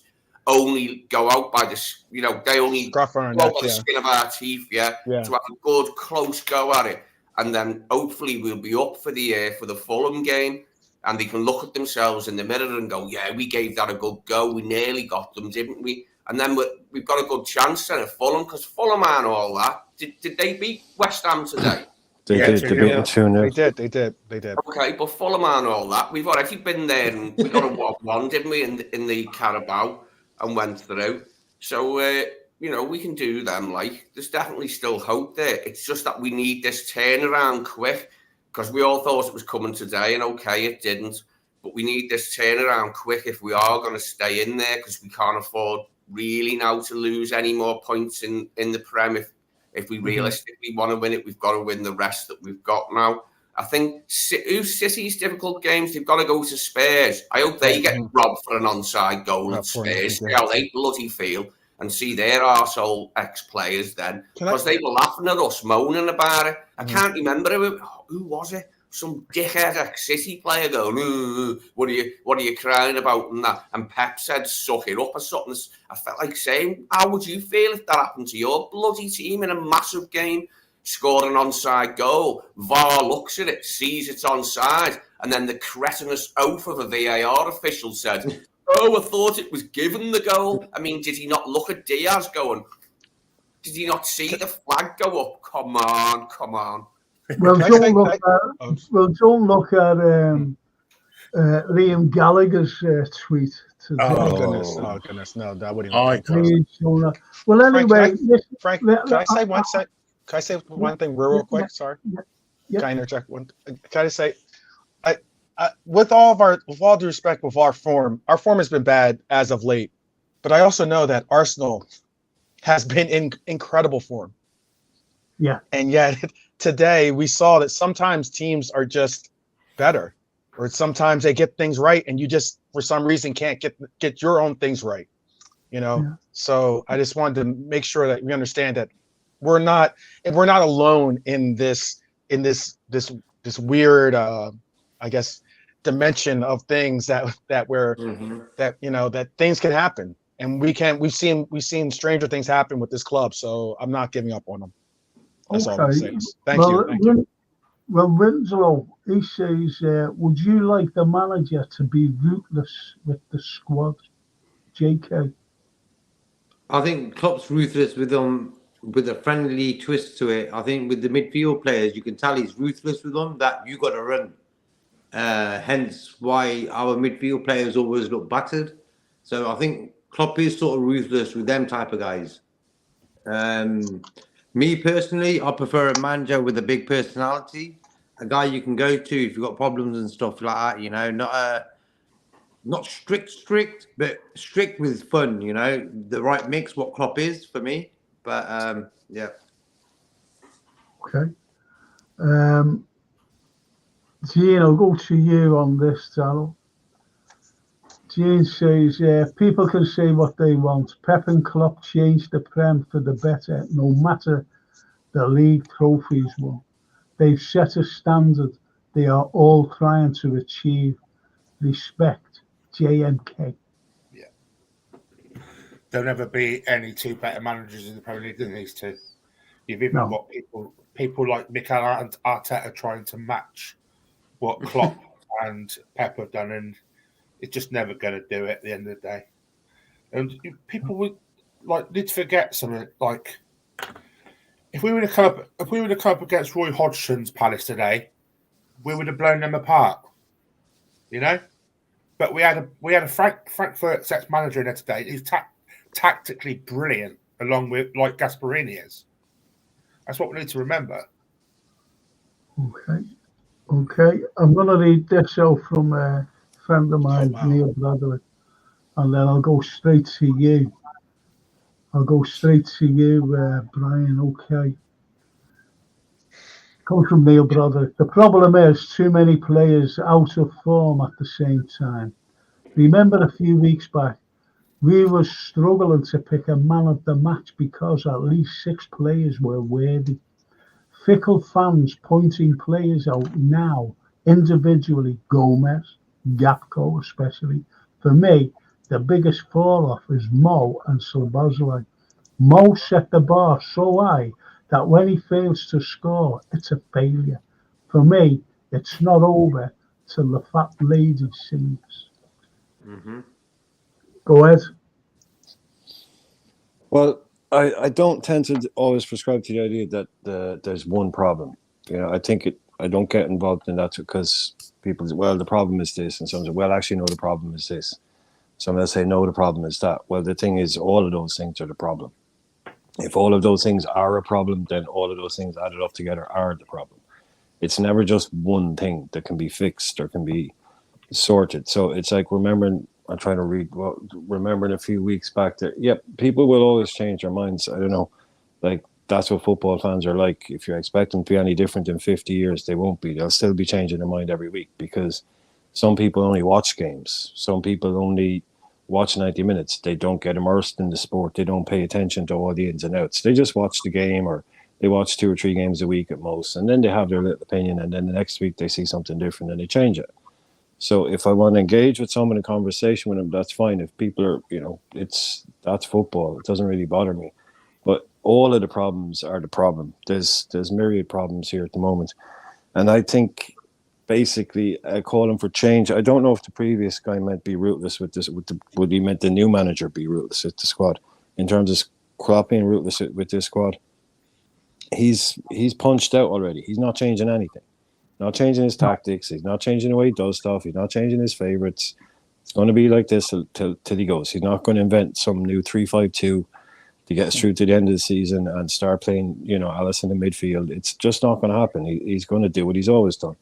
And like you can see it today, man. Like I said, even before 12 man came on, that's my stance at the end of the day is until it's mathematically over, it's not over. But today I saw a hell of a lot of air go out of the balloon. And I saw Klopp the most deflated I've seen him. So I think, what's on the horizon is on the horizon. Okay, that's an excellent response to that. I'm going to go to you here, JK, and then to you, 12th man. Okay? Mhm.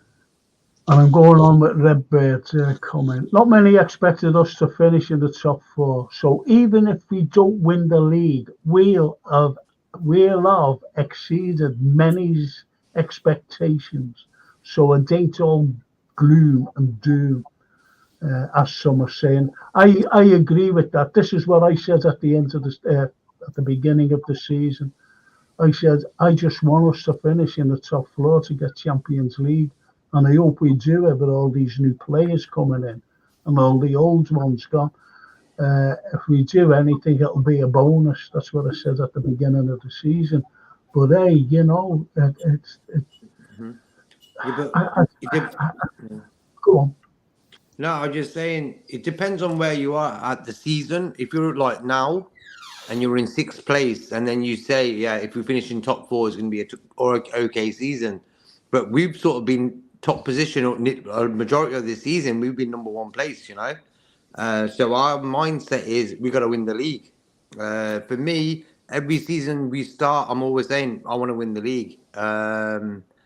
That's how like Liverpool fans are. I don't think we go just also runs. We're not one of them type of clubs. So for every season it starts new. I want the Premier League title or the league title, not top 4. Top 4. Just saying top 4 sort of winds me up. We're not let's get top 4 and we're happy fans. That's not our clientele. We're not like we're bigger than that, No, I think you missed the point. The point is, I said at the beginning, don't forget, we brought in an entire new midfield, JK, an entire midfield, while everybody else had their midfields in place. Everyone, all the top teams. And we brought in a new one. And I've said this all along, right through the season, when people have been moaning about, where we should have been and whatever. I said, if any team, including Manchester City and Arsenal, changed their entire midfield, would they be in this is when we're sitting on top of the league, by the way. Would they be in the same position as we are today? That's what I said. And I've been saying it all season. And, you must know that. I've said it. I've said it on here. Whether it's not a matter of that. I just wanted to finish in the top 4. I didn't expect to finish in the top 4, I'm being honest, because it's very hard for a whole midfield to gel. It really is. It really is. God blimey, we've got a player there in Gakpo who's only coming into form now. I know it sounds daft, but could you imagine, a whole midfield trying to gel, and they've gelled well. This is why we're up there today. And I think we'll be better next season. But, we've got to look again and say that whoever comes in as manager and just say, well, hang on a minute. Who's going? Mm-hmm. And who's coming in? So we might have an entirely new team next year. It does have to be said. So with the owners, and they're fantastic. You know, Boggle. remember in January, Frank, when you was saying we need to get Andre in, another DM. Yeah, yes. The reason why we played bad in the last 2 games is because Endo is not fit enough to play them 2 games. Yeah. Endo, before he got injured, no problem. We would have won these 2 last games, 100%. Because that guy's injured, it's sort of having a big effect on our team. That's how important Endo's become. And what do? We bought 1 DM for 16 million. That's the owners, you know. They should have made sure in January that even if Andre wasn't top class, but if he could do a job for even half a season, who cares, you know? Get the lad in. It's like, this is the sort of things that certain people don't understand about the owners. They won't do the extra mile to get a job done, and they never have. Never have done. Never have done.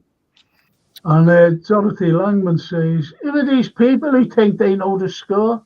Yeah. That's telling them. Well, then, Dorothy. That's us told you. Darren says, you can't go behind 21 times in 32 matches and expect to win the league. Why not? Why not? 27 in total. Why not? I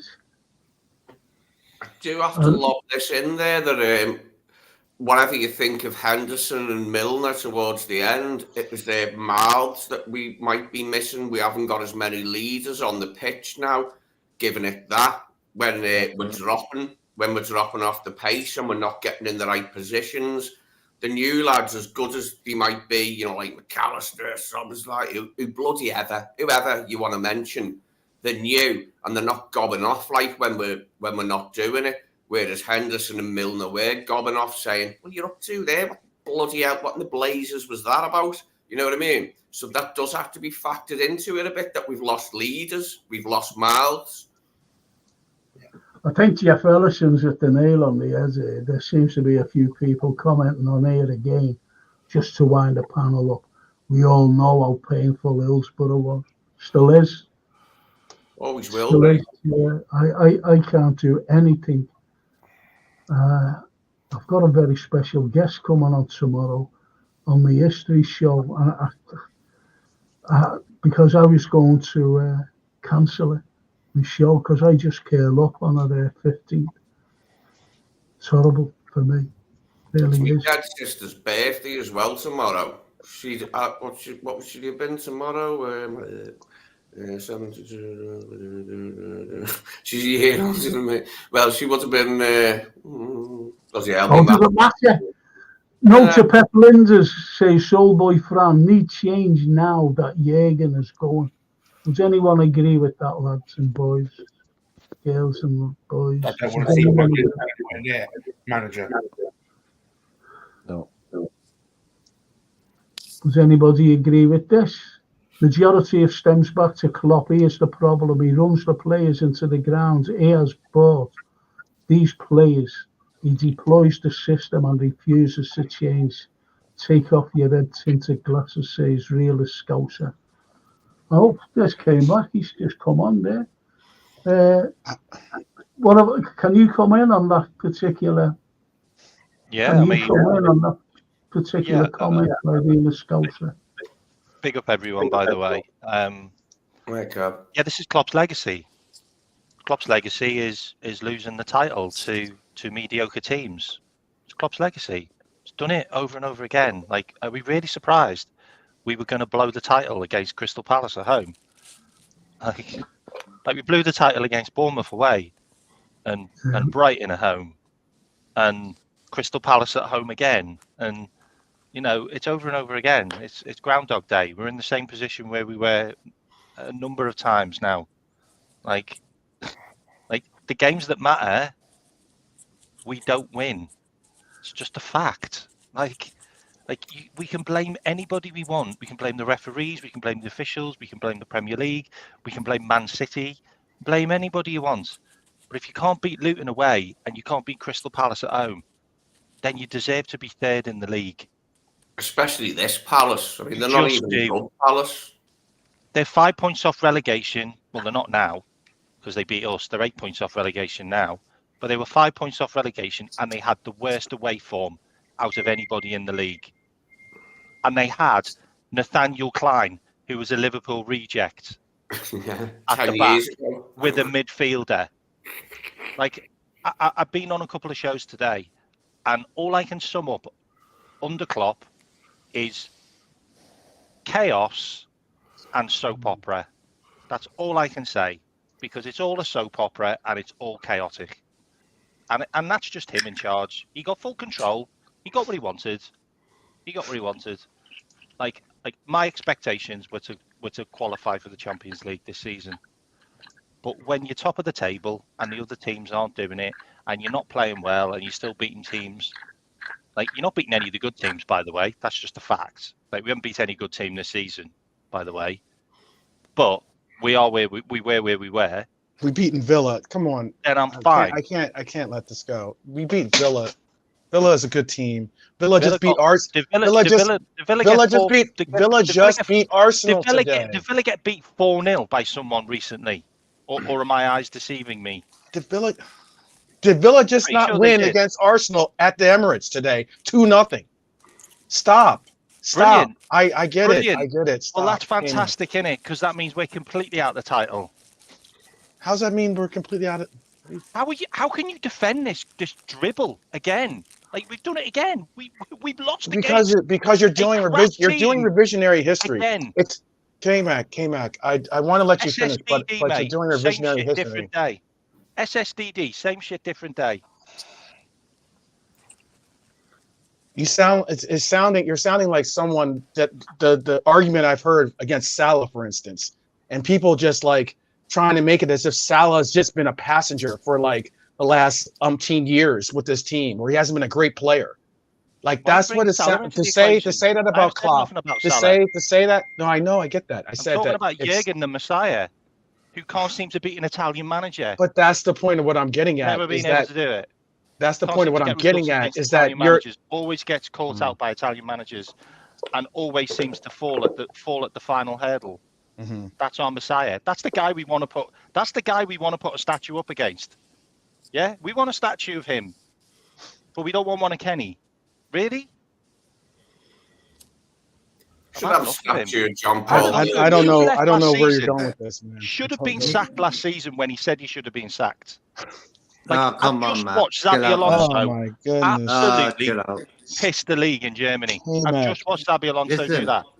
If this January, look at the last 2 games with Endo, the geezer's not been able to play. He was not fit.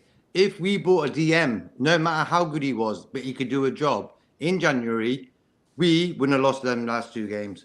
So for me, Klopp, at the end of the day, the players have to do the job when they're on the pitch. Exactly. Klopp can tell them whatever. You know, if Klopp gets them to a jerk, like when it's UEFA Champions League finals, look how many we've had. It's the players' jobs to win that game. Klopp's done what he has to do. He's got them there. Exactly. Simple as. You can't say anything about Klopp. I think that you're just doing revisionary. Klopp. No.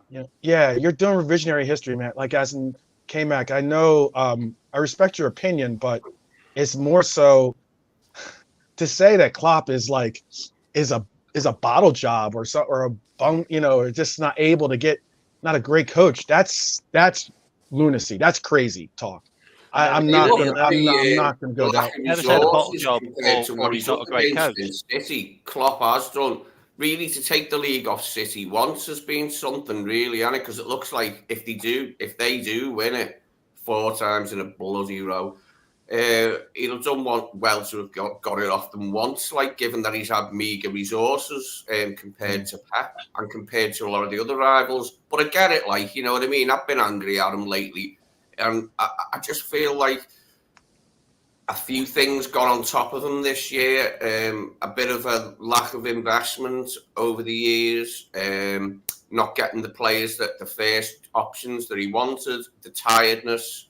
The crummy VAR decisions, which only seem to go against us, the really big ones in really big matches.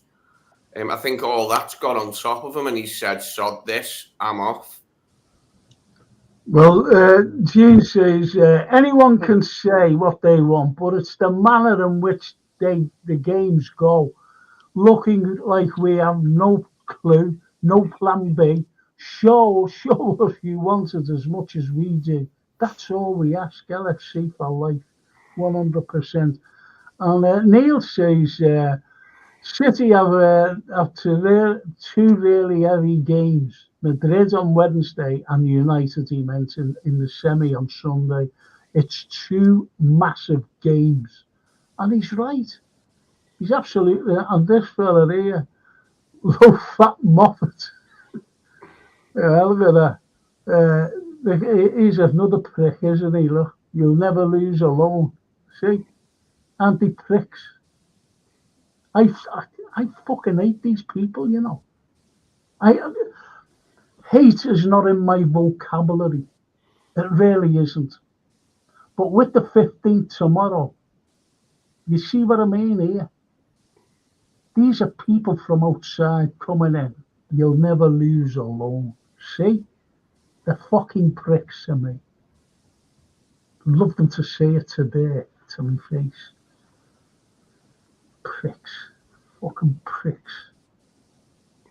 As I said, you know, that's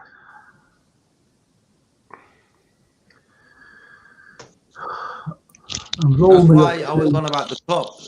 Why did they decide? Okay, they said that the journals knew that he was going to resign. Oh, he's going to leave. Sorry. But if you're having a meeting in a room with three guys and you decided you're going to leave, no one else should know about that. So how did the journalists find out about that? That's what you got to ask, you know. So Klopp's decided he's going to leave, and all of a sudden Edwards walks back in. That's just going to upset this whole Klopp's head, you know, his whole situation. People didn't understand what was on about the Edwards story. Edwards should have waited until the end of the season. Who's yesterday, the Bournemouth guy was at the Bournemouth game. I thought he was working for Liverpool. You know, the guy from Bournemouth, I thought he was already at the club and stuff. He was at the Bournemouth game yesterday. So the whole Edwards... Some of their players. Nah. But for me, the whole Edwards situation is sort of unsettled us because ever since then, it's not been right. 100%. Definitely hasn't been right. I'll go along with that. Realist Scouser, going to you, Brian. Diaz, Gakpo, Gravenberch, Salah, Nunes, Szoboszlai, Robbo, Tsimikas, 8 players here who don't have the minerals and are past it in Mo and Robbo's cases. Go ahead there, Brian. Look, that's fairly harsh, but he's probably covering most of the players that people would have a problem with on a daily basis. I don't think anyone's getting rid of Szoboszlai. I think you're talking about a clean slate for everybody with a new manager. Now, that might be a good thing for some players, a bad thing for others. I don't think anyone could ever accuse Robbo of lacking anything in that department. Mo, too, his form might be off, his finishing might be off, but in terms of effort, how much he runs, how much he cares, I'm not going to ever accuse Mo of not having. Come on, he's one of our best ever goal scorers.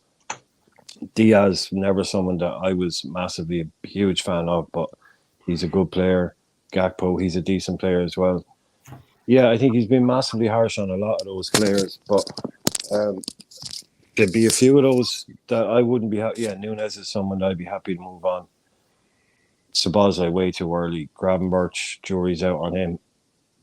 Basically, very much one for the new manager, but lacking minerals is very, very harsh on him because I don't know him. It's easy to say that when you're on the outside, but yeah, massively disrespectful to a couple of them there. But I can understand one or two of the others. It's going to happen. There's going to be big changes this summer. VVD is another one. I'd say I don't want to sell him. I don't want to lose him. But I'd be saying, do not be surprised if VVD calls it a day in the summer. Don't be surprised if there's one or two guys that you really don't expect to go decide to call it a day. Okay. What about you? Who shall I go to? The 12th man. What about you on that particular comment there before? Getting, these players, past the sell-by date, more or less. Now, don't forget, they put us where we are today. Okay? Yeah, exactly. That's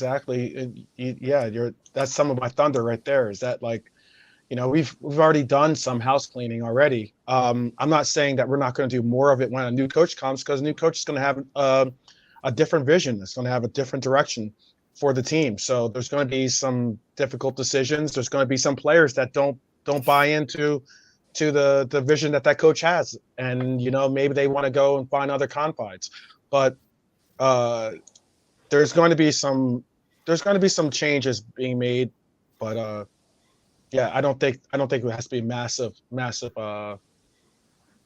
changes that need to be made with this team. I think this team has played well. I think that they've from what I'm hearing from a lot of the panel and some of the chat as well, is that this team has overachieved, if anything, because not many people, I mean, I'm one of the few, but not many people had this team contending for a title, I had this top right. two. Right. So I'm not saying not everyone. I'm just saying. No, I'm just saying I had to stop two having to go at it. But I'm not massively disappointed. The rival fans were all saying Liverpool finished, the done and dusted. Exactly. They'll never be challenging for anything again. And then we've been on the quadrants again, haven't we, mate? Yeah. So if anything, what we got out of the season is just extra servings or extra vittles, I guess, whatever you want to call it, for a lot of people, or that's how a lot of people should be looking at it, but for myself, I just see it as this team right now individuals need to find whatever it is within them to achieve what they need to achieve. I don't think it has anything to do with the coach, nothing to do with the organization, nothing to do with Edwards or any of these people. Look, bottom line is none of those people play on the pitch. It's the players. So ultimately, if the players are getting the opportunities, they're being put into position to achieve, and ultimately it comes down to the players. And if anything, those players, I'm sure, are absolutely devastated. The ones that really understand and love the badge, love the city, love everything about it, those players are devastated. And I know I saw that in the faces of some of those players, because they do. I don't have a problem with the players on this team. I think they do have a love for this club. I think they will go out and give their best effort on the pitch for this club and for us, in essence, because they do play for us in a sense. So I'm somewhat heartbroken for some of these players, but I know that in my own humble opinion, I believe that they'll figure it out. They'll find what they need to do, and they'll rise above, because ultimately they've got to look at themselves in the mirror. Not like we have to take the banter on the socials, the banter with the rivals, blah blah blah. But ultimately, if they want to send this coach out that they admire so much or they appreciate so much, it's on them.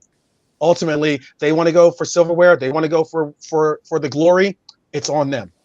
It's not on us, it's on them. So ultimately, I'm hoping that they can pull whatever it is and figure it out. And I'm still on board that they will. You know what though? While you say it like this, when you look at the bigger picture, when you got a squad full of Alisson, Trent, Jota, Jones, Szoboszlai, Endo, all injured, and you're still where you are right now, you got to take it. Because we've had horrible season injury wise again, and I've said that's been a problem at the club for years. Injuries, why? Maybe it's Klopp's methods, training wise, God knows, But where we are right now, of course, we should have won today. There's no end. The discussion is fine over with that one.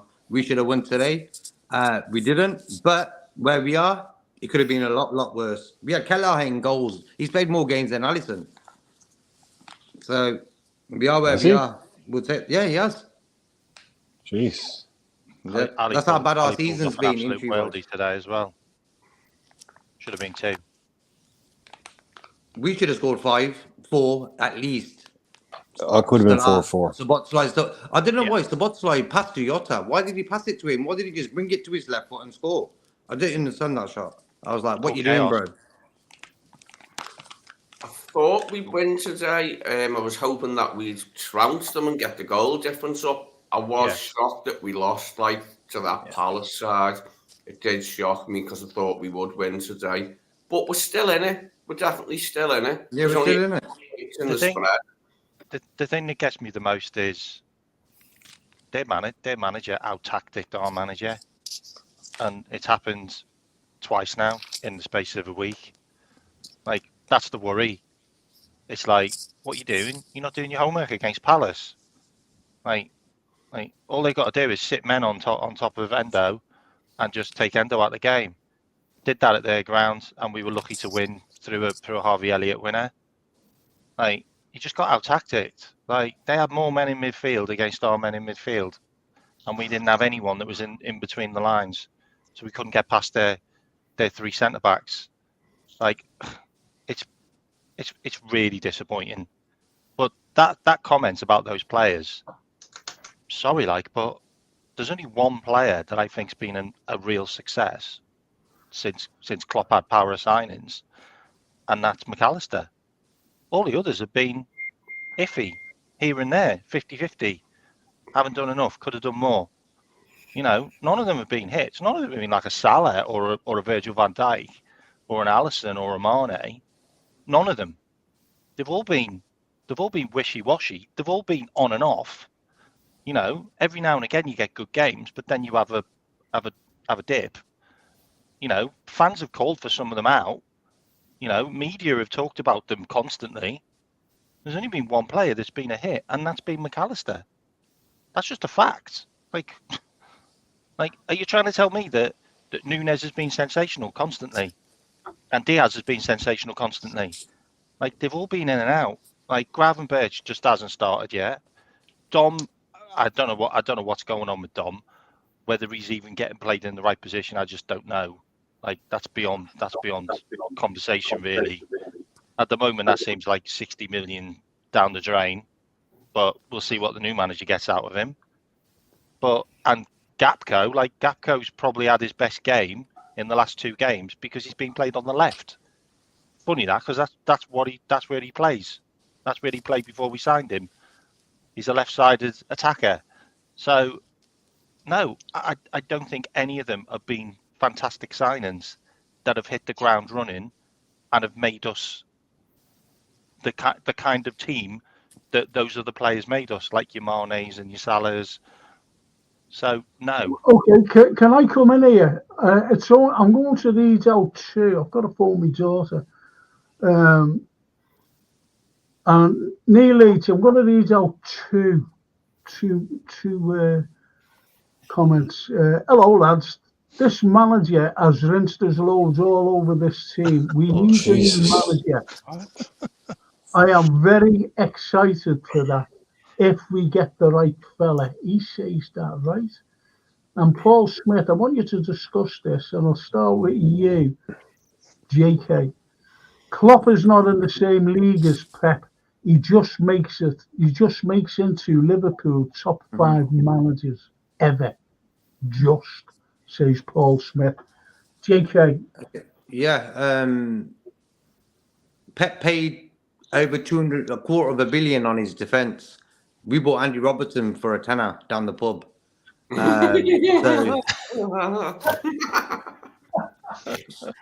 Resources is an important word and an important point, isn't it? Resources. So for me, Pep is he's a world class manager. Don't get me wrong. I like the way his passion is for the game. He wants to win. You know, I think sometimes Klopp lacks that. You know, but I would say what he's done in the 9 years. I believe on the day of a final, it's the players' jobs to win that cup for the manager. And they haven't done that on a few times in the Champions League for sure. So maybe sometimes the players need to step up. Like now, the players should, your Virgil van Dijks, Salah, all these guys who've been at the club since Klopp's been there, they should have all stepped up a bit more. Like Virgil's played world class all season. He's just had a rough week. So we can leave it like that. Like, we can't say Virgil hasn't been world class this season. He's been probably our best defender along with Gomez. So arguably best player in the league. Exactly. I think what it is with fans, we go game by game now on our decision of how good that player is. One second a guy is this good, next game, sell him to Stoke City or something. You know, so I think consistency with fans' opinions on players. I always say, as a player, because I've played football, you're going to have a bad game sometimes where nothing just comes off. You know, it happens in games. You're going to lose. It happens. I think the way certain fans go over the top with it, I think the Liverpool way is no matter what, unless the maths involved isn't in our favour, we've got to have faith in the team, you know. That's the way Liverpool fans do football, and that's why we support them, you know. It's scapegoat mentality, man. Sorry, it's scapegoat. There's always some scapegoat. Well, it was Cody a week ago. It was I mean, in the beginning of the year, it was who Endo, it was Nunez. Like you name them, you name the player. It's always been some scapegoat that player, even coach sometimes. We always find some type of scapegoat to make the blame, to ease the pain. And sometimes just a matter of just taking accountability on the players that take accountability on themselves. That's why I've always measured the player by what they do and how they measure the next game or how they find their way out of the bad form that they're in. Because everyone's on the McAllister tip, fantastic, awesome. But guess what? I know a lot of people, or I heard a lot of people that were saying McAllister isn't that guy in the beginning of the year. In my opinion, I don't think McAllister found the true form of what we've come to expect and appreciate out of McAllister until we played City, the City away game. So I mean, it's a matter of these scapegoats that we all continuously try to find and try to use that scapegoat to say, oh, he's the problem or they're the problem. Collectively, the team lost today. It was just that. Collectively, the team lost. They had opportunities and they didn't finish their dinner. They have no one else to blame but themselves. And if they don't pick themselves up, then that's on them for losing the title that is in their hand. That was in their hands. That's as simple as that. Brian, you want to go with that? Just Pep is a world-class manager. Klopp Absolutely. is a world-class manager. But they are very, very different types of managers, without a doubt. I think even Klopp was saying how he couldn't coach, how he loves De Zerbi, but he couldn't coach the way De Zerbi coaches because it's all crazy tactical, and that's not his thing. So him and Pep would be diametrically opposed in the way that they would see the game and how he would play it, because they were a reaction to each other. And I think it's a fact that if Klopp hadn't stayed in the Premier League, Pep would have gone a couple of years ago, because Pep had no competition in the Premier League. It was only Klopp. So he signed an extension because Klopp signed an extension. So he's, yeah, I'll go up against this guy for a couple more years because he's good. I can go up. He'll give me a proper fight. Like, I'll be beating these other guys by 25 points. So he's like, yeah, I'll do that. But I think they're a bit of a kind of like, most of the new managers are Peps. There's very few Klopps coming through. Mm-hmm. Pep has kind of inspired the whole new generation of tactical brains, super coaches, and all of that. But Klopp is a real one-off. You can't be the next Klopp because he's just a real one-off kind of person. Mm-hmm. And the way he does things is probably a little bit more old school than most managers these days that are even managing 10 years. Klopp would be a little bit old school. That's why Pep Linders comes in and dilutes the whole thing as far as I'm concerned. But yeah, you're not going to get another Klopp. But yet to say he just makes Liverpool's top 5 managers, you'd be talking Shankly, Paisley, Fagan, and then I suppose you could Dalglish. That'd be the 4, yeah. And so so then after that you're left with, do you want to go Benitez? Which do you want to do? So I definitely he's not in the top 4. No. He's not in the top 4 because we've had legendary, game changing managers. So he doesn't get the top. But hey, maybe he makes it's probably what's your poison, what do you like, whether you prefer him over someone else. But I wouldn't argue with someone putting him in 5th. Isn't there 4 words though you could say though, Brian, in the sense of Pep? When you said Pep, wasn't Pep one of Pep's biggest criticisms for his Champions League play, at least, was that he overthinks. He was overthinking. Yeah. Wasn't that the common That's theme? what he always used to get thrown at him. Yeah, it was in Champions League finals. All of a sudden, he'd play Gundogan at left back and he'd play a striker at midfield and he'd play a keeper on the wing and do something weird for no reason. Exactly. He just used to do all that kind of stuff. Yeah, he really did. What do we define as world class? What puts you in well, a world again, class that's another as a manager? Can I ask that question? Yeah, world class. Everybody has their own definition of world class. What is it? Don't they? So what is it? Is it like multiple league titles? Is it multiple European titles? You've got to factor in a lot of things, I think.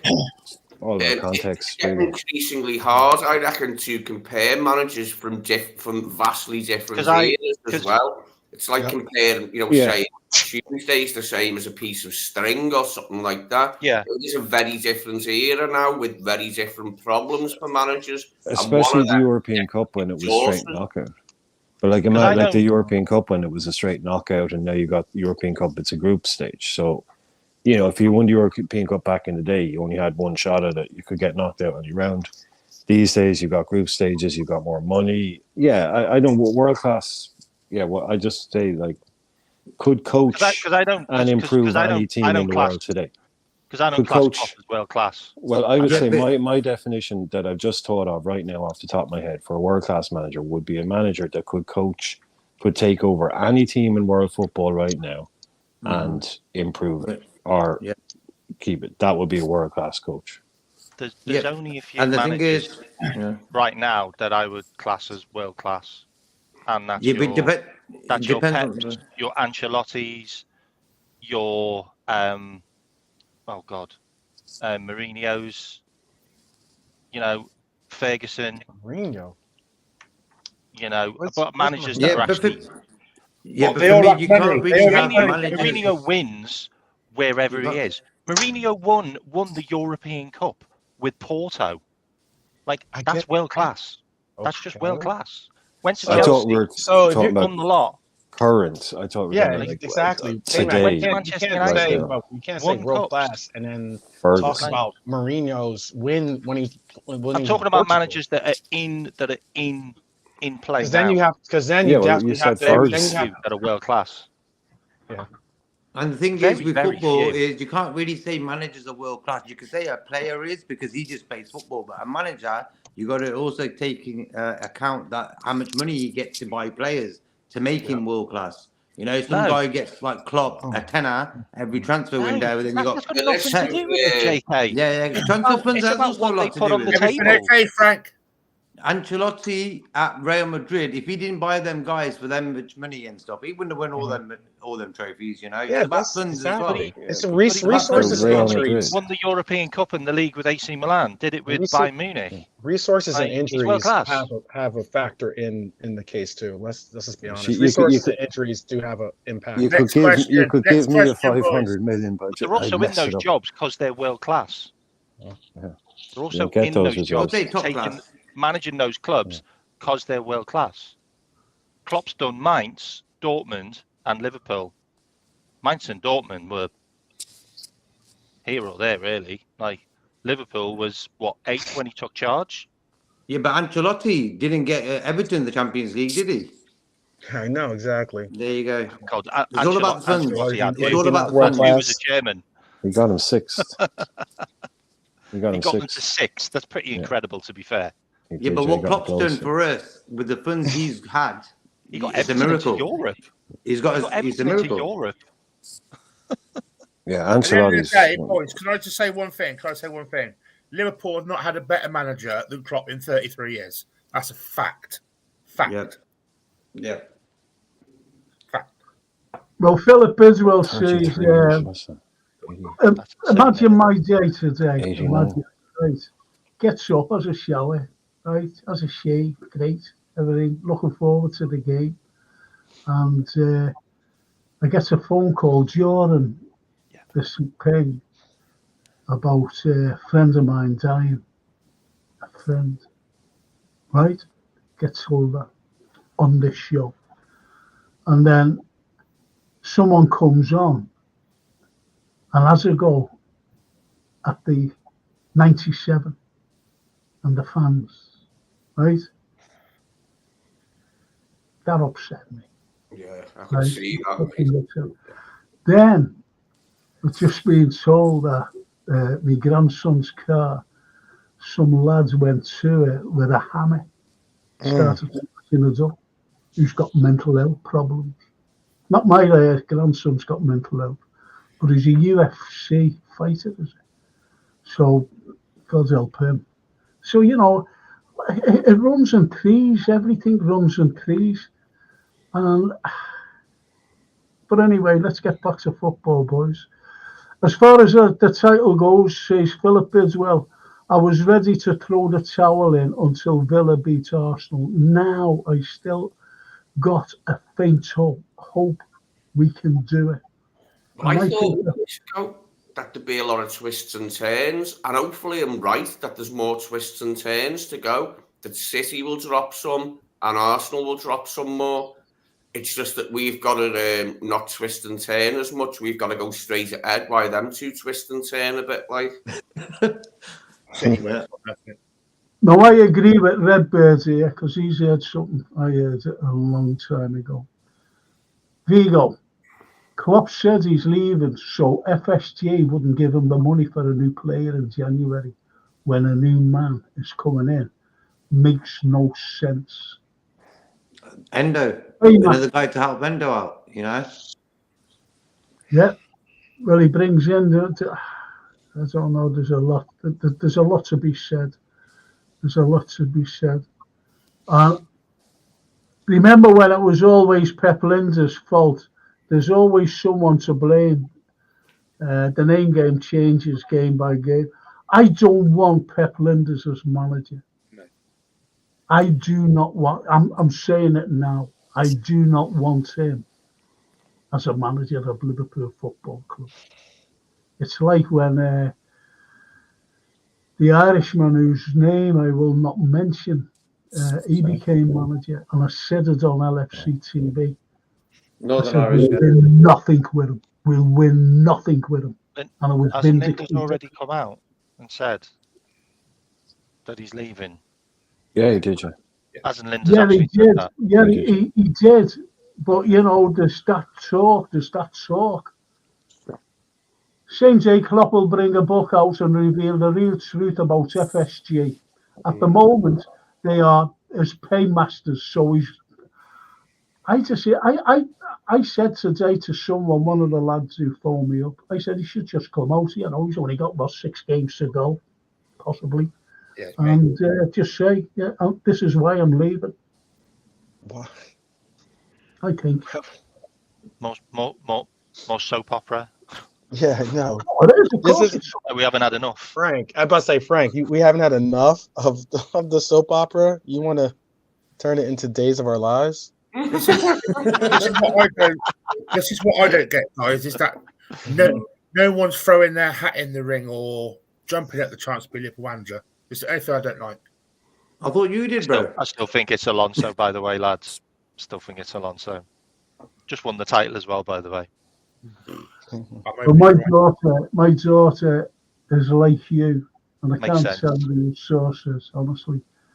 And she said, I don't know why they're all going on about these managers, Dad. You know who's coming. That's what she said to me. I can't tell you the source, actually, because I'll put it that way. I really can't tell you the source. So, but anyway, I can't see City dropping points, Dave. No. It's in their hands now. And going off the last few years, when it's there in their hands, we all know our then says Lisa Oggy. Maybe it's a shock. I'm so angry. Sorry, guys. I mean, like, I'm so angry. Take the wind out their sails, eh? We can only hope, can't we? We put it back in City's hands. Exactly. And after watching Tottenham yesterday, they're not taking nothing from City. Sorry. No way. You know, look, we needed to get it done early. We needed to get it done like before the Villa game for me, because Villa's not going to be an easy game. But losing at home to Crystal Palace, I'm sorry, man. It's just unforgivable. It just is.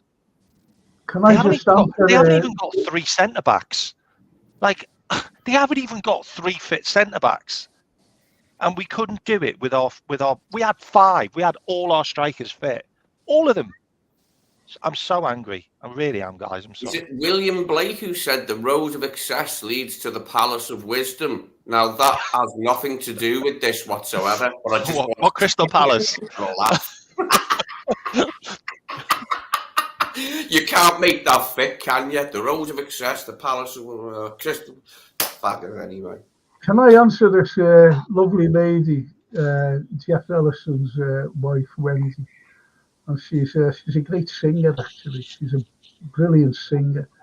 Anyway, she says, Frank, this is Wendy. I can't get on your program on my phone. I can run rings around these lot on here and laughs. If you're on tomorrow, I want to be able to give my 2 penny. It's easy. I'm doing my history show tomorrow, Wendy, and you'll be able to get on that, no problem. Really, I'd like to interview you at some point as well. To be honest, I'd like you to come on my history show.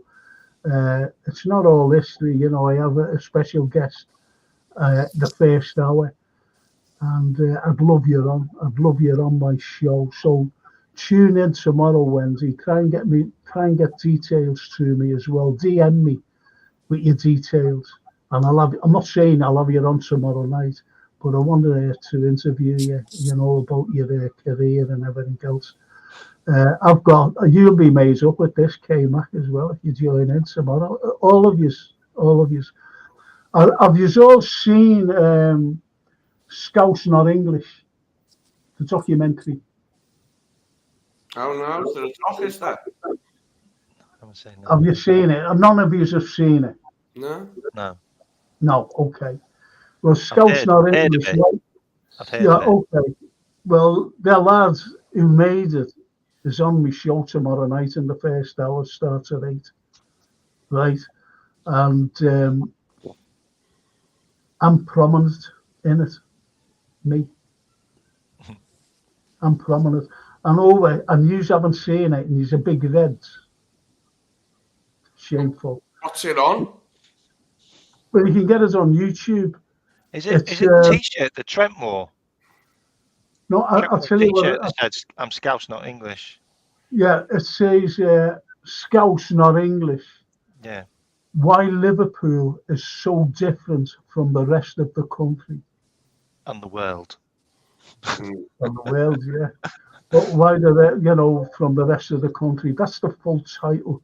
But if you just log in or type in Scouse not English, you'll see a live bird, and the background is all white with the 3 graces there.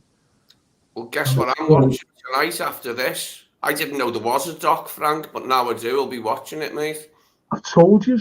Honest to God, I've told you. Have you watched it? Nearly over 500,000 people have watched it, and all said it's brilliant. And I'm not just saying that because it's me. But listen, Wednesday, just tune in tomorrow, sweetheart, and or DM me with your particulars. Okay, then you can say what you want. Hang on, I might have seen it. I've seen one. It could have been called that on YouTube. Did you see me in it? Did you see me in it? No. Oh, well, you haven't seen it then, because I'm in it all. I don't like saying things like, but I'm in it all the time. Anyway, what I think Klopp is a great manager, while Emery, Pep are more coach-type bosses.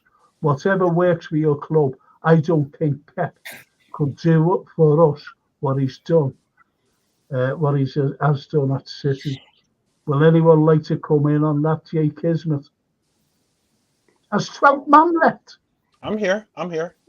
All right. I'll start with you there, 12. Oh. What do you think of that thing?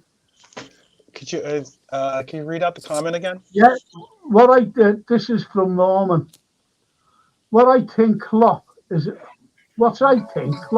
great manager, while Emery, Pep are more coach-type bosses. Whatever works for your club, I don't think Pep could do for us what he has done at City. I can understand his tact of saying, and I can understand. I understand that reasoning behind saying that, Klopp is more of a man manager as opposed to a tactician.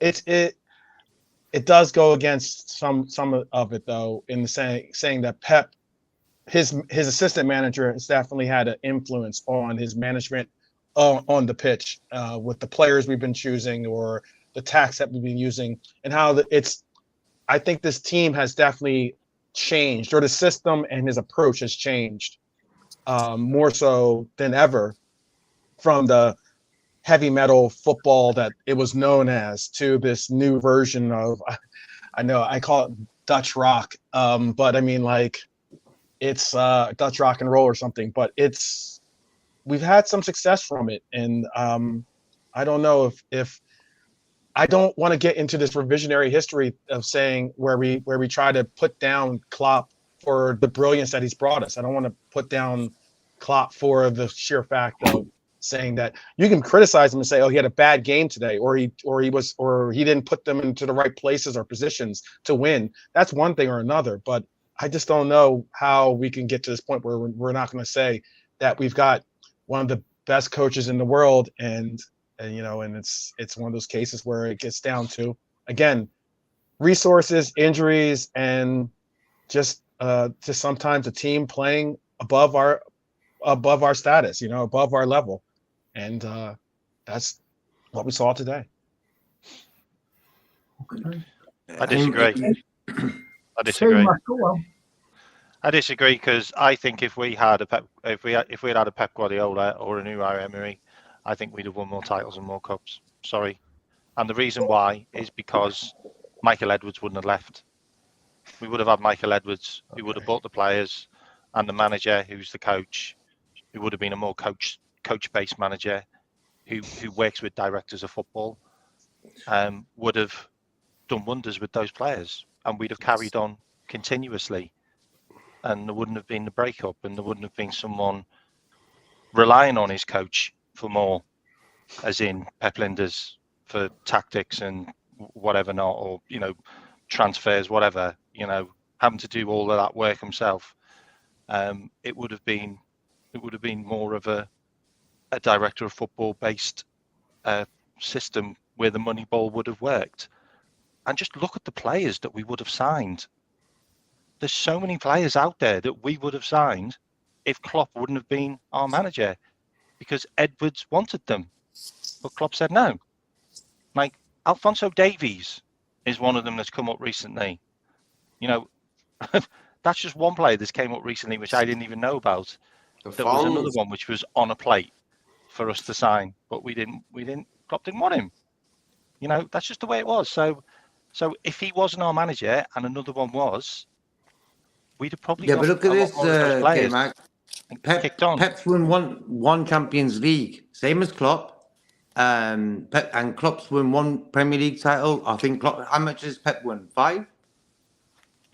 So he's won 4 more, say something like that. So, and that's with having much more money than Klopp will ever spend.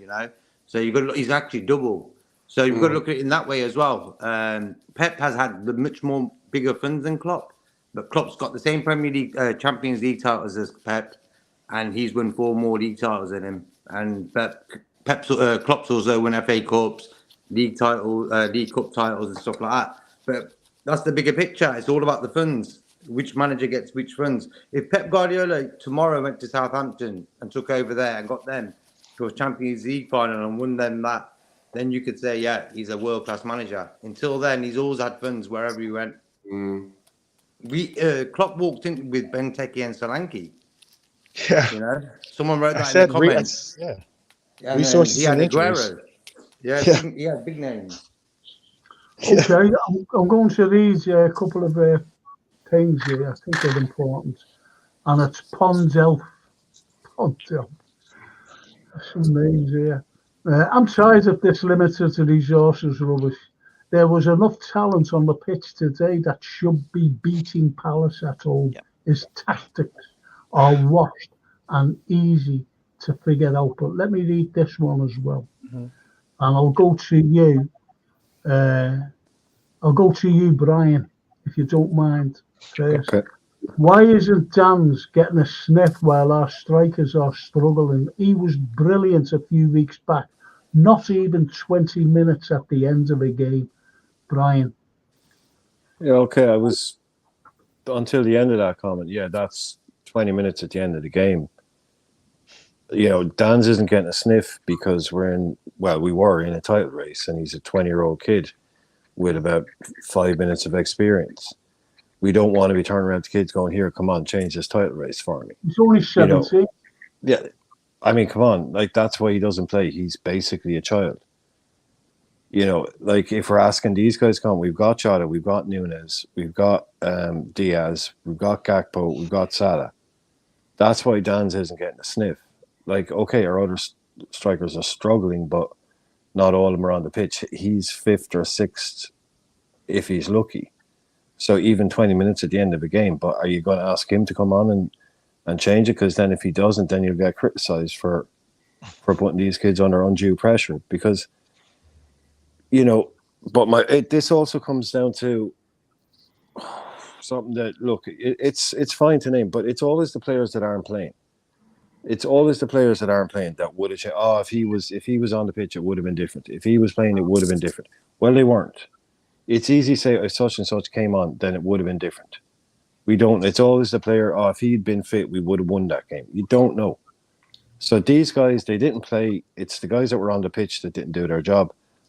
I wouldn't be putting anything on Dan's shoulders, but I would love us to be in a position where we're 3-0 up, 20 minutes to go. Then you can bring Jayden Dance on. Yeah, then, but not when you're trying to win a game with all that pressure in front of a crowd. I don't think that's a great place to be. Yeah. Okay. What about you? Was your answer that? Okay, Matt. We Redbird, we know what players Edwards had lined up for Klopp. Like, do you want me to start rattling out some of the names? No. Like, Klopp said no to them all. Like, there's a list as long as my arm. Like, one of them we bid 116 million for. Sorry, 106 million for last season that we could have had for like 2 million. Like, that's beyond debate. But what I was saying was, if we had a different manager who could work with the director of football that we had, who was unbelievable for us, then I think we would have won more titles and we would have won more cups. And if that manager would have been Pep Guardiola, then yeah, that's what I'm saying, or Unai Emery, then yes, we would have 100%. I agree. I wholly agree with what I'm saying, and I'm confident in that would have happened, because there wouldn't have been a fallout and there wouldn't have been this disconnect, and the club wouldn't have gone in a different direction where our manager had loads of control, and it is what it is. Think about Dan's as well, though. By the way, Dan's played in the Carabao Cup final and played brilliantly. By the way, and we won a Carabao Cup final with kids. Just saying, like, so maybe they could deal with it, And someone wrote in the chat, did you see Dan's back heel in the under-21s game against Man United at Old Trafford? Like, I think Dan's might have the minerals. In the like, under-21s. that was just insane if you watch that. But it reminded me of Mane's back heel, remember? Champions League game. But he is good, Dan's. Against Bayern Munich. Against Bayern Munich away. Yeah. Yes. Absolutely brilliant. Dan's is a bit scary. He's a bit scary. Dan's could have handled some late sub roles in recent games. If we were still looking for something different, that the opposition, like Atalanta, they wouldn't have known that much about him, although he did play in the Carabao Cup final. I think he would have been an unknown quantity. And Michael Owen was only 17 when he burst on the scene. And we weren't a very good side when Michael Owen come into the team. We're a better side now than we were then when Michael Owen burst on the scene. So I think he could have done something. He could have done. You never know. It's all conjecture, isn't it? We've got all five back. Like we should be beating Palace and bloody Atalanta. Well, that is, we should be beating Palace. In the league. We should be beating Palace, absolutely. Yeah, Klopp made a mistake. Klopp should have took Jones off and left Darwin on for Jota. He should have left. I don't know why you left Jones on, and he should have left Darwin on. No, I didn't understand that move by Klopp. There's a saying in America: if ifs were a fifth, we'd all be drunk. Look, I know about. I get the whole concept of thinking that we can we can see the future, or this would have been different if this player or this coach was this or that. For those that I'm hoping K-Mac hooks us up with the winning lottery numbers so I can advance my bank account a little bit more. But realistically speaking, I think that comment was addressed to what I said about resources, and what I meant by resources is that, let's not get it twisted. City there's a reason why they have all these charges. There's a reason why they're doing all these different things with the players that they bring in time and time again. They continuously bring in top-notch, high-quality players for like incredible figures. That's what I'm referencing as resources. I'm not saying that we don't have the resources. We don't have good players. We have very excellent players, but I'm just saying we don't have. Let's not get twisted. We do not have the same resources as Manchester City. That's what I was trying to get across. Okay. Anyway, and Drunk Vigo says defenders get mesmerised by Dan's I go along with that. He's just a nuisance. Like, every time I've seen him, he just looks dangerous. Like, I think he's absolutely brilliant. And there's toxic Tash.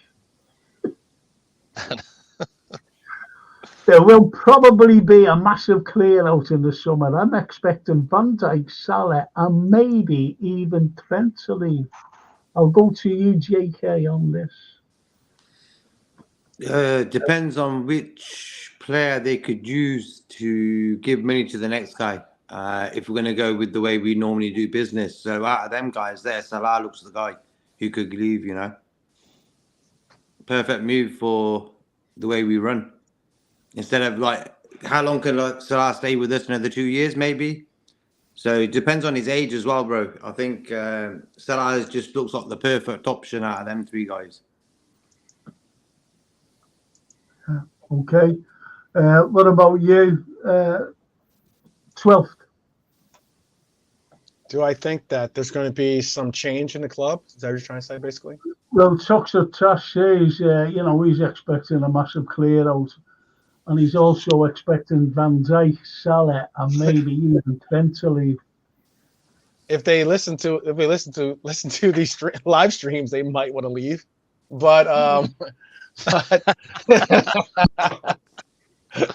but hopefully, no. Realistically, I don't know if we're gonna have like some major wholesale change with the club. I do think that there will be change, because most notably our coach is changing.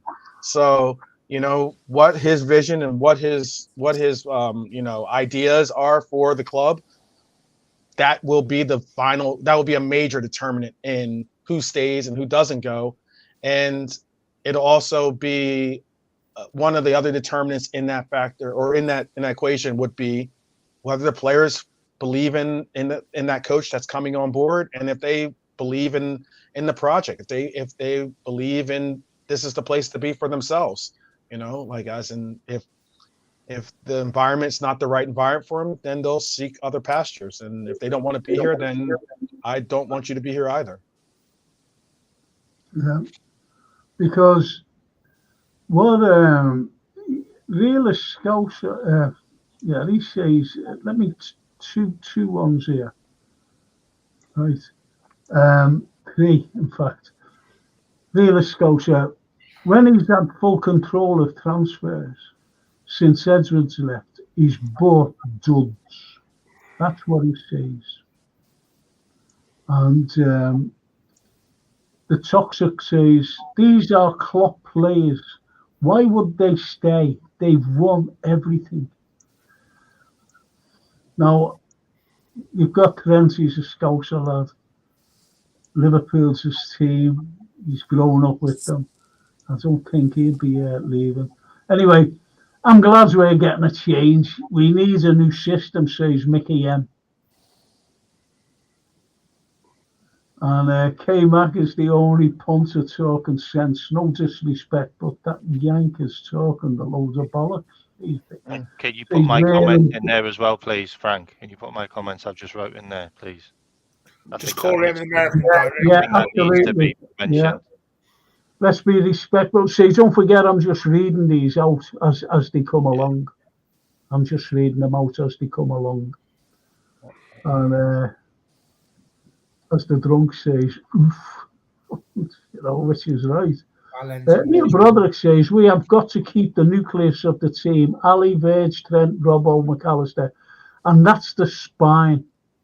Now, all right, okay, I'm going to go straight to you, K-Mac. Right. There's going to be a clear out. Name 5 players that we must keep for next season. Who would your 5 players be? I don't think there'll be a clear out, but I do Well, think there'll okay, be. just pick I do 5 think players there'll we be must maybe four leave, maybe 5 at max. Okay. Because I just feel that Edwards will want some value for them before. But if you're keeping players, Salah stays if Salah wants to stay. That's as simple as that. Like he was an Edwards signing. Like Edwards wanted him. Like, I mean, Hughes wanted him as well. Like they had conversations about him and Ali when they were at Roma before anyone else was even talking about them. So Salah stays if he wants to stay. I do think Kostas will go. I do. Like why would he want to stay? Like, you know, I think the new manager's going to get a left-sided centre back because we haven't got a left-footed centre back in the bloody team. Please. I think that's a must. So I think Kostas will go. I think Diaz might go because Diaz is very vocal at the moment. If it's not him or his dad, which is quite annoying, and I think that will probably piss Edwards off. I think Keller will go because Keller's at the most value we're ever going to get for him, and he needs to play football, and I think he's good enough to play in a Premier League team, and he'll want like 25 million for him, and he'll probably get it. So I think he'll go. Matip, Thiago, and Adrian will go, and who else am I thinking? I think that's probably it. You know, I don't think Trent will go. Don't think Trent will go. No. No. Yeah, I think that's probably it. And the others will get a chance. Like Gravenberch and Gapco will get a chance. Like they'll get a pre-season. Okay. I'm going to you. I'll go to you, 12. Just pick 5 players. Then I'm going to you, K-Mac, then Lee, then Brian, and then Daryl. K-Mac, I'm sorry, 12th. It was if 5 players, name 5 players who you keep. You just, you want to stay at the club for next season. Oh, sorry, you said keep, didn't you, to me? Oh, sorry, I thought you meant sell. Sorry, my bad. No. It's Got just it mixed up, sorry. all right. Give me 5 players then. Give me No, 5 go on. players. 12 man can go. 12 man can go. You can go. I don't want to. You can go, K-Mac. You can go before I go. No, Go ahead. please Hey, go. sure, mate. Go. Okay. Okay. So players to stay. Yeah, just 100% 5. Ali. 100% Ali. For me, 100% Ali. Canate. 100%. McAllister. 100%. I would say Dominic Szoboszlai. And I would say it depends what manager you get, but I think any manager will want to keep Núñez. Okay. That's All your right. 5, and that's kind of like a spine. It's a very good 5. 12th. Who would your 5 be? We must keep them. I would go with the spine of our team, which is basically Ali. I'd go with VVD. I'd go with Trent. I'd go with I'd go with McAllister, and then my fifth would be. I have to keep. I would go with Nunez, but I would go with Nunez primarily because if you were to give up on Nunez now, you're not going to get the return value that you paid for him. So I would keep Nunez. I still think that there's a player there. So Okay. JK. 5 players. Same as 12s. I think that spine of the team right there. Okay. I think with Darwin, like he should have scored Thursday and today. Yeah. You know, he should have rounded the keeper on Thursday. Today, it was an open goal. You know. Yeah. And I'm thinking, like he's in the right positions, whatever, you know. But that game should have been won today with his chance and say Salah's chance as well. But he's getting in the positions to score. I don't know what goes on in his head before he shoots. But for me, as what 12 just said, if we give up on him now, the last 2 years have been a waste of time. And to keep his value up, he needs to be sort of playing good, you know. Okay. All right. Jeff Ellison says 5 players: Keller, Trent, McAllister, Virgil, and Jota. Neil What, he'd sell Ali? Broderick. So he's saying he'd sell Ali? Well, it's just like picking 5 again. You know, it's just like picking 5. He must mean outfield players. Okay. Keller, Mo, Diaz, they will be the money selling for me. 200 million, says Neil Broderick. You know, so that they're coming out now. He should be sold. Let's see who else. No one else. And Tox that says Nunez is just not good enough, lads. And Ludovic says, you know, it's something. No. Not having that. How come they never mentioned Jota's miss? I'm not having that as a miss. It was an unbelievable, like it was a full body slide to block it by Klein. Exactly. He got it past the goalkeeper. It went past the goalkeeper. It was Klein on the line. Klein on the line. There you go. It was Nunez that hit the goalie from point blank, like, and Endo hit the bar as well. If we remember, Endo at the crossbar. Okay, Lee, who is your 5B must keep? Leave Ali out of it. Oh, okay, leave Ali out of it. I'll work from up front backwards. Jota, although his propensity to get injured is a worry, but Jota, McAllister, Szoboszlai, Trent, and Virgil. Okay. What about you, Brian? 5 to keep would be Trent, Kwanzaa, McAllister, Szoboszlai, Jota. Okay. All good choices, actually. What about you, Darryl? Who's your 5 to keep? Verge, Szoboszlai, McAllister, Jota, and Trent. Okay. Well, I agree with you all, to be honest, because we must keep the spine of the team. We really must. And it's not. Remember when a few years ago we were getting rid of players, and a lot of people were saying we've got to keep Milner. What's the one terminology they used? Why to keep Milner? Voice. Mentality, usually something like that. Mentality. Leadership. Professional. Experience. And that's why, you know, we must keep 1 or 2 who people are saying get rid of. And I'm talking about Mo Salah. Mo Salah's got an abundance of experience. He really has an abundance. Anyway, I'm the only one that said Canate, by the way.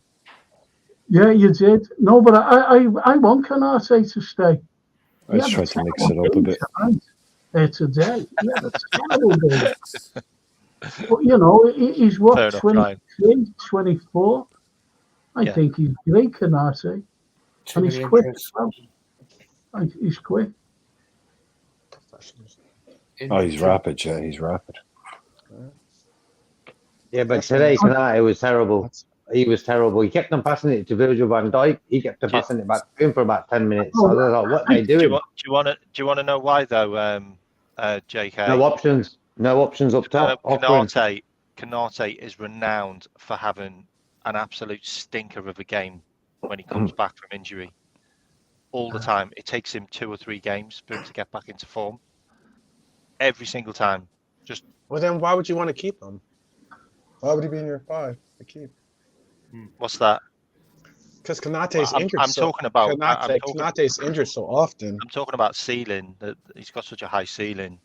Like, I'm just asking. I'm not making a judgment. Yeah. I'm just actually asking because Kanate is. I know I brought this up with Brian. Kanate is injured quite a bit. Canate I in a mean, back like, three. considering- Canate in a just- back three won't get injured because he But won't I'm have to do just- his work.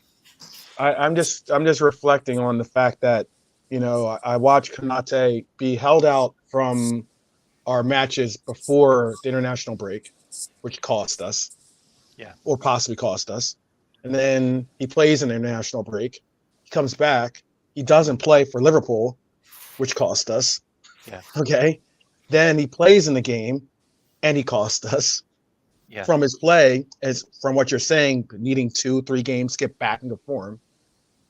That's concerning, is it not? I get that, but what I'm trying to say is, Canate's being played in a position where he's having to do too much work, and that's why he gets injured.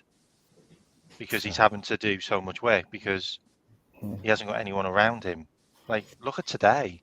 Like Jesus Christ. Like, could we be any more naive by playing Bradley as a bloody right winger against Eze and Elise? Like, honestly, and then you bring Trent on, and where does Trent play? Trent plays like left midfield, left centre midfield when he came on. I'm like, give Canate a break, will you? Like, let him have someone cover him. Like, he's having to do 2 jobs all the time. Like, under a new manager, he gets played in a back three. He'll be insane. Frank, can I say something, please? He won't get injured. Yeah, I'm going to, Frank, this Szoboszlai, he's been playing out of position. Everyone's on Szoboszlai's case. He's a winger. Yeah. He hasn't played as a winger. Under a new manager, he will cook. Even K-Mac said that. He would. Well, he's even atrocious, says realist Szoboszlai. That's what made me laugh. What made me laugh more than anything is that he didn't put effing or fecking. He put the real McCoy, and that tickled me like for some reason. Well, he calls him the Hungarian Kevin Nolan. I was at a christening and he was there, Kevin Nolan, when he was playing for West Ham. Isn't he a Liverpool supporter? What? Isn't he a Liverpool supporter? Oh, he's a big one, yeah. He's big red, Yeah. Yeah, he's a big red. He said he'd love to play for Liverpool. Would love to. Didn't he leak the Bowen the Bowen release clause? All right, I'm going to you, Brian, on this. A new manager will bring a new, or at least a modernised system. Some players used in this new system can make them shine. Szoboszlai is probably one of them, in my opinion. And he's got a rough private season. And, he has had a fair season. He has had a fair share of his critics. Yeah. I'm going to take this. Read that out. K-Mac, read that out and start on it. Tottenham. McAllister was terrible today. Kept getting caught in possession. He was brilliant at Old Trafford. That's where Klopp is found wanting. He's not seeing things and changing it. Palace overcrowded him. Do you want to touch on that, JK? Yeah, all our midfield today, terrible, because what their tactics were, as soon as they turn, get in front of them. And that's what they did the whole game. Will Hughes was doing that to us, you know. I think Endo and Szoboszlai both coming back from injuries, and you could see it. McAllister, yeah, I think he sort of suffered because Endo wasn't sharp. He sort of ruined his sort of game as well, so it had a knock-on effect. For me today, that was a coaching thing. Klopp should have knew that Glasner was going to do that because that's what Gasperini did. Klopp should have known that, Johnny K. We all knew that they were going to do that to our midfield. So, why didn't we make alternative plans? I was disappointed with the coaching staff today, not just Jurgen, but a lot of them, that we fell into that again after Atalanta. 12, do you want to touch on that? Or not? No. Go ahead. Sorry. I'm sorry. I'm on my phone, so it's difficult to read the questions. Oh, it's okay. Brian, do you want to touch on that, mate? McAllister terrible today. Getting caught in possession. Brilliant at Old Trafford. That's where Klopp is found wanting and not seeing these things and changing it. I think this, to me, I feel like, without wanting to disrespect anybody, he feels like he's run out of ideas a little bit. Not that he's run out of ideas if he had a long-term project, but just this team is beatable now. And people have figured out how to play against it. And he either doesn't have the will or the vision or the I'm going to be here in 5 years' time kind of energy anymore to really come up with new systems or new ways of combating things. It just looks to me like we're throwing the same stuff at the wall every single time. We're not adapting. We're not really doing anything different. Our tactics, to me, aren't obvious.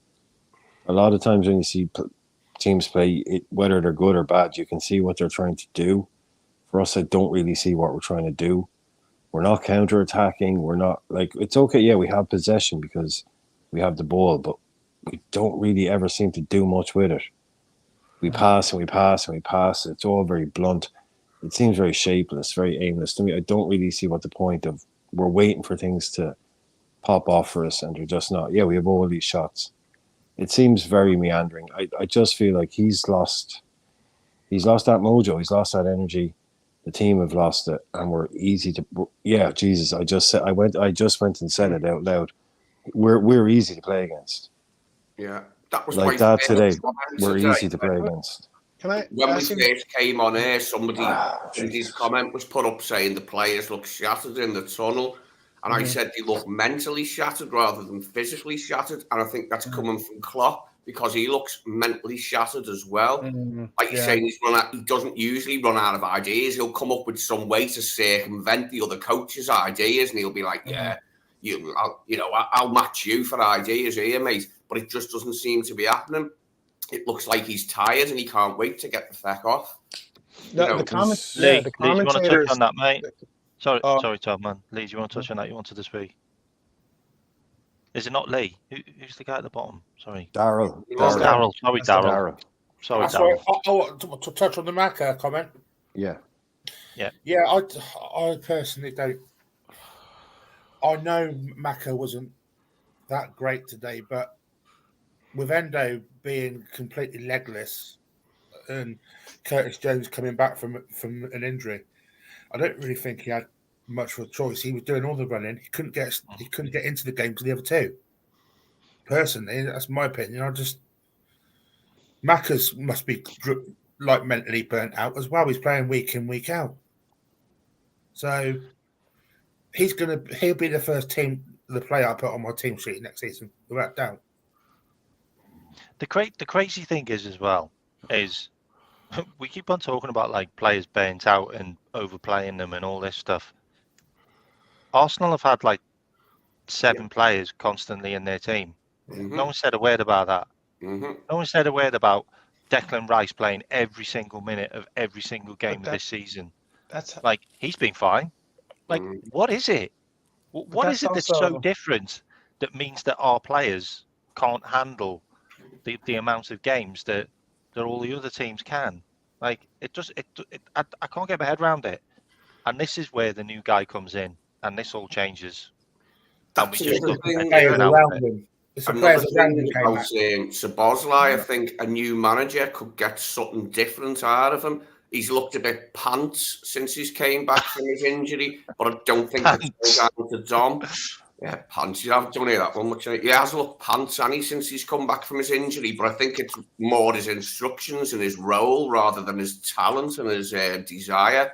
I think a new manager coming in, he might not need that many tweaks to this squad. He can do something different with this squad, a new manager, whoever the guy may be. So, we'll wait and see on that one, won't we? And you know what else as well, and Brian can hit the nail on the head is there's no other options. Like, there doesn't seem to be any options in the game. Like, we were 1-0 down to Palace. We could have just thrown a defender up front just to make things difficult against their 3 centre backs. Yeah.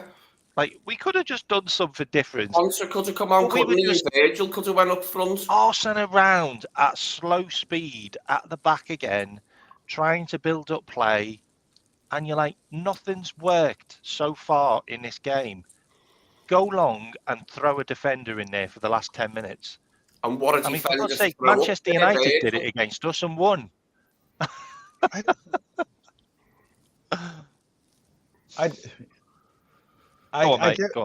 get what to answer the question, or at least to give my opinion on the K-Mac thing not K-Mac thing, the Mac 10 thing. Excuse me, not K-Mac. my thing. Yeah, I know.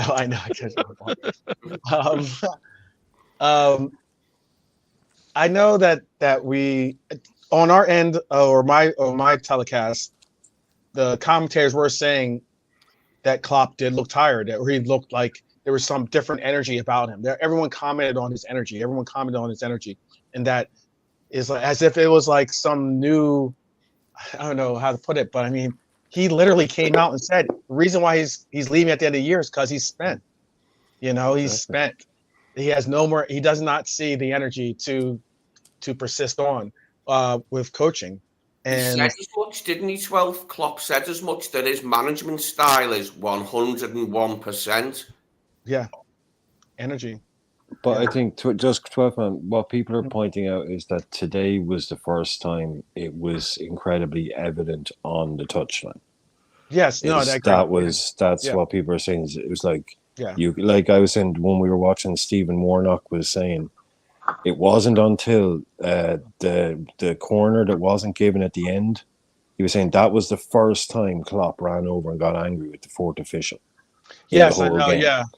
And he's like, that's not the old Klopp. He was so it was I think it was the first time the people outside the game were like, what's with Klopp? I think it's more that than I can agree with that.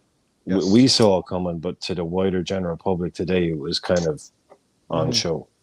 Which was a kind of a weird, I guess, circumstance where the 4th official sees that the ball went out, but he can't do. But he's the 4th official. I've been saying this for ages. But he's not able to tell the referee that the ball went out. I've been saying this for ages. Why can't VAR? Yeah, why can't VAR intervene on that? Because there's time between it happening and the goalkeeper being taken. I don't understand why VAR can't intervene and go, no, that was a corner, not a goal kick, because that's a big deal. Right. But hey, that's just one of those VAR things. And also, Brian, you have my sympathy for having to listen to Stephen Warnock. Thank you. Thank you. I know, man. I know. Jesus Christ. I know. He's annoying. Yeah. Oh, God. When he commentates, you're like, we're going to lose this game. Oh, yeah. It's, who the hell do you support? Slip my Everton wrist. Twice? Yes. Voice is boring. It's soporific, if you know what that means. It means sleep-inducing. Every time he opens his gob, like I'm halfway like that, going, someone's got to poke me to wake me up when he opens his gob. What a soporific voice that guy's got. And what's the score with Jim Beglin? Why does Jim Beglin hate Liverpool now? He used to bloody play for us. Yeah. Yeah. I did want to agree, just yeah. About. I did want to just comment real quickly too, also on the fact. Well, K-Mac brought a good fact up, and we've spoken on this on our show with Brian as well about Arsenal having the numbers that they do with the players that they do and such, and they've been able to create a form of consistency. I know that people held my words about resources and injuries, but yet those are factors in why this coaching job by Klopp is so exceptional to me, because the sheer fact that we're even competing for a title, and yet we've had such incredibly harsh realities with injuries this year. Like, as in, you all have lived through this with me. So to act like we haven't been seeing our team, and I'm not saying that we're the only team that gets hit with injuries. I understand that, but we have been hit with some very, very big injuries to some very key players, and often to the key point to where we haven't been able to get a center back pair that has been playing the entire season practically. I mean, like, if you look at the numbers, I don't have numbers in front of me, but I think Brian might know them a little better than me, actually. But I think like Saliba and Gabriel are on like 2,500 or something like that minutes. You know, I think we've got one player, BBD, in the 2000s, I think. Oh, everyone else is in like 17, 15, 13, something around those lines. I think Konate has like less minutes than some players that you would, than Curtis Jones, I think, or something like that. It's something ridiculous. And yet, you know, we're talking about our defense. We're talking about this coach and everything else. Bottom line is these players have to step up. You know, that's how I just keep saying it. We've gotten the shots. We've calling on youth academy players to fill in roles, you know, for this team. Ultimately, Mac has played exceptional as of late, exceptional, next level. But it just gets down to, and see. Norman says he's getting off now, and he says, can't be worse than Jason McAteer. What an absolute tit of a bloke. I was outside St. George's Hall one day, and there was a big thing going on for the Liverpool Football Club at the time. And he's standing outside, you know, with a dicky bow on, and the red carpet out. And I just finished, you know, doing what I had to do. Not in the hall or anything, I was somewhere else. And I was walking down, and there's McAtee, you know, standing there like that. And I went, what's going on, mate? And he went, don't you know me? And I went, who are you? Are you going to a wedding? And he went, no, he said, I'm a legend. I used to play for Liverpool. I said, did you? What's your name? And he said, Jason McAtee. I said, never heard of you. I don't follow football. He said, I'm a legend.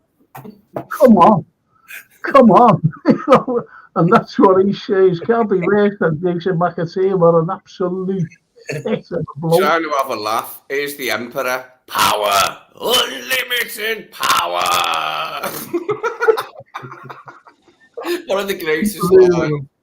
Power, unlimited power. Well, do you remember I told you that thing about Jason McAtee with the coat hanger? Do you remember that? I'll tell you again. No, so, go ahead. There's loads of stories about Jason McAtee just being dumb, basically. Yeah, loads of them. Yeah. And one of them was he had a he used to have a car which was non-central locking, and he obviously changed the car and he got a central locking car. And what he used to do was, when he used to go outside and it was cold, he used to turn the engine on, close the doors, and then go back in and have a cup of tea. And then when he get back into his car to drive to training, it'd be warm. And because he had a central locking car, it locked. So he was locked out of his car, and his car was running. And he was like, "Oh shit, we've got to get to training." So he rang his mate, who's a policeman, and they came round. And one of the coppers was stood there, and he went, "Do us a favour, Jay. Can you go and get us a coat hanger?" So he came back with a wooden coat hanger, and the copper was like, "What the fuck do you want me to do with that?" Obviously, he did a metal coat hanger to. Exactly, and that's how coppers do it. I'll put it that way. Yeah. That's how coppers do it. I've got to go, guys. All right, sorry, but no, that's good. Thanks for coming on. Great show, and I got all that off my desk, which is good because I'll have a better week now. Yeah, before you go, Is Amarin the best manager to take over? Thoughts Yeah. on Xavi and Zaghi and De Zerbi? I'd like Inzaghi if there's anybody. Go ahead, K-Mac. Amarin's the best manager to take over. I think he'll work brilliantly with a director of football.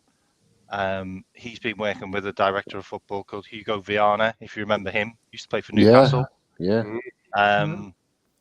Just look at the list of players that he's had, that he's turned into worldies and sold on for gazillions. Like, there's just so many players that have come out of the Amarin,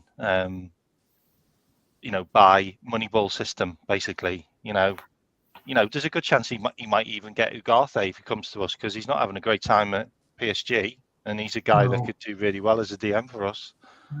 There's so many. Like, the guy he's got there now, he bought from Coventry for like 12 million, and he scored like 40 goals this season. Correct. Yeah, I mean, he's just really good at getting players and making them better. Isn't that what we want? We've got to bring it. Yeah, we do. We have to bring in someone. Yeah. If it's not Xavi. What's this Alan Varela like? I don't think we'll go for Aaron Varela, because he's going to cost like 80 million or something, when we could have had him for like 3 million under Edwards. Just saying. That's another one on the list that we know we could have had. Anyway, I've got to go, guys. All right, but much love. See you later. Matt. See you soon, mate. Definitely. Take care, K-Mac. That was all about that, boys.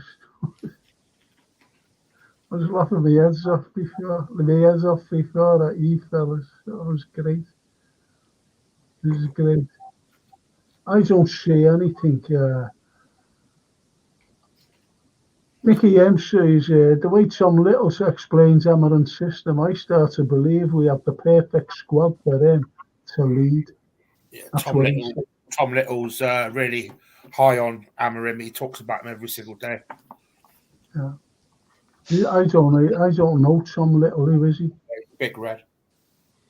Big Red. He's quite young, lad, is he, Tom Little? Yeah, he goes. Do you know Hussam? Do you know who Hussam is? Yeah. He goes on a lot of shows with Hussam. Yeah, I know. One way of putting it. You what? Sorry, I'm sorry. Yeah. What's the laughing about? That's one way of putting it. Yeah, as Brian said. What's that? Well, Hussam, about the comment on Hussam. From the world, it's known as Frank. Says real Scouser. No, who's Frank? Me.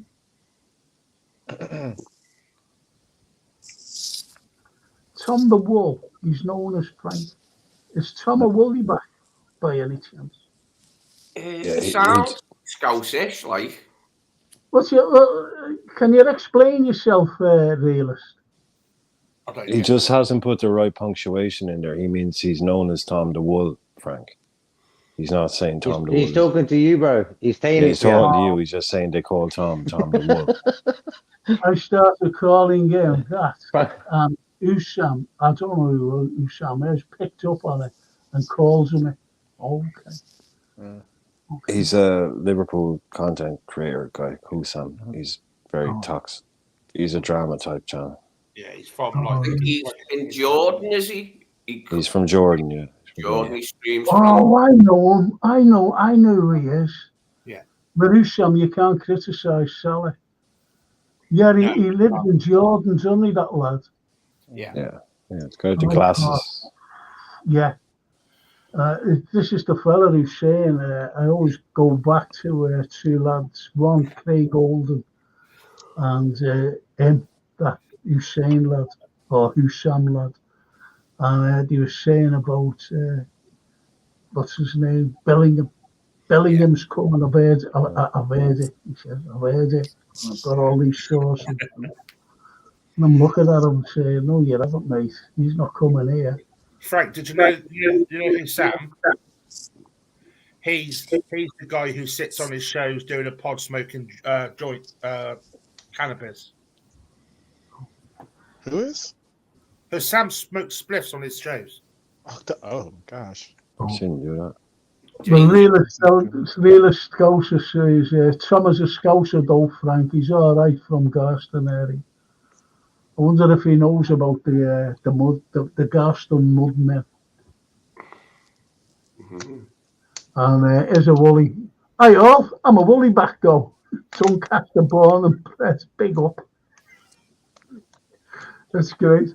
So listen, lads, is there any chance of you to come on Tuesday with me?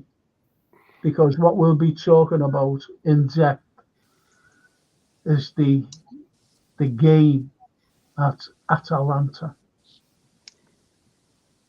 Oh, come on, then. At Bergamo, actually. Atalanta. Any chance there, Brian? Unfortunately, not. No, not on Tuesday, Frank. Okay, the RC. He's abandoning the sinking ship. Like a rat. Like a rat. Like a rat, yeah.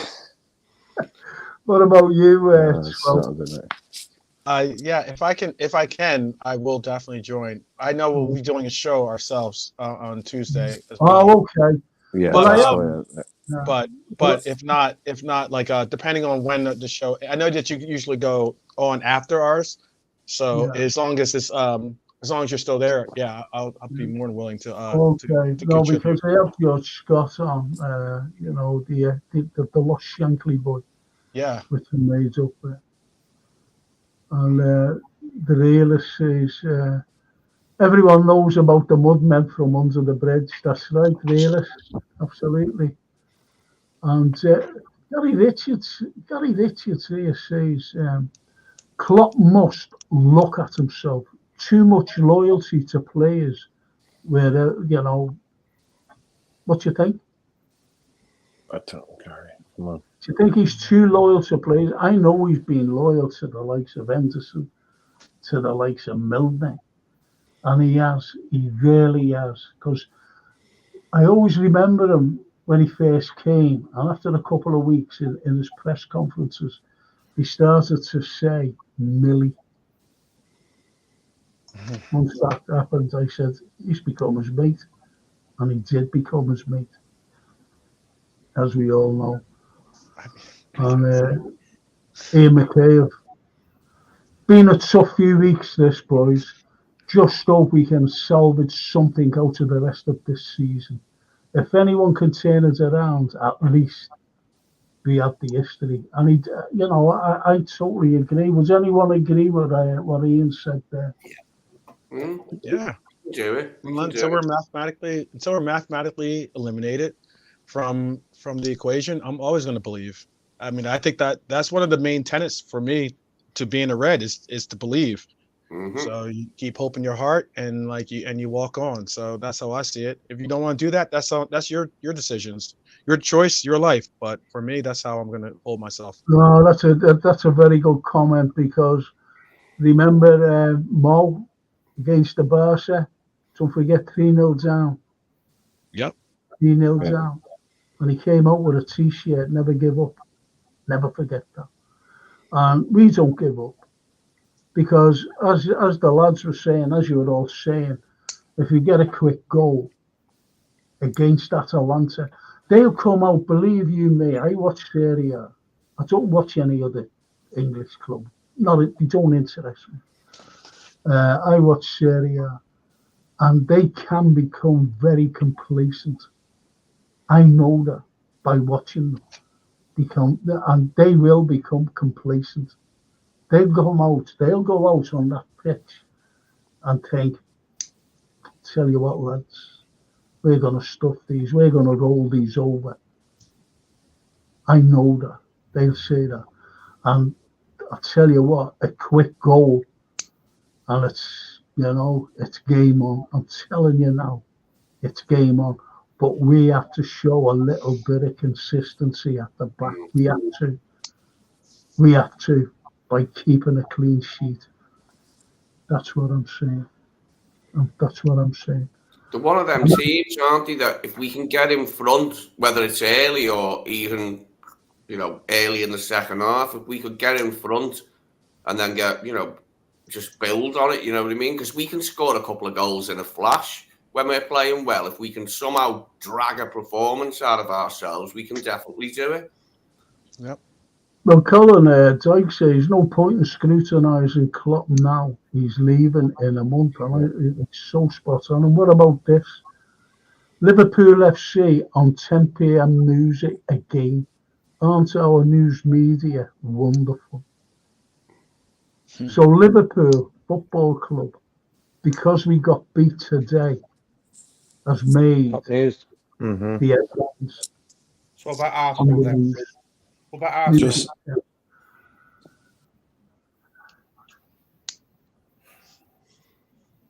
It's just pathetic. It's just pathetic. Colin Dyke says the treble is still on. Little prayer and little smile. But, we're not out of it yet, especially after today. And lovely Jean, the team needs to sit in and watch AC Milan match again together and feel it again. So if we can get into gear, we can have them, definitely. I'd say if any, yeah. I know that that the result wasn't a good result, and I know meaning the Real Madrid game that we had when we were in the Champions League and we ended up facing against them again, and I remember it wasn't Anfield, so it was a little bit different. We came out just scoring, and everyone was on cloud nine and everything else. If anything, I might play that game over in the thing and say, look, this can happen. And Atalanta is not Real Madrid. As in the difference is Exactly. You get the wave started that you can drown them quickly. So let's get kicking. Absolutely. I think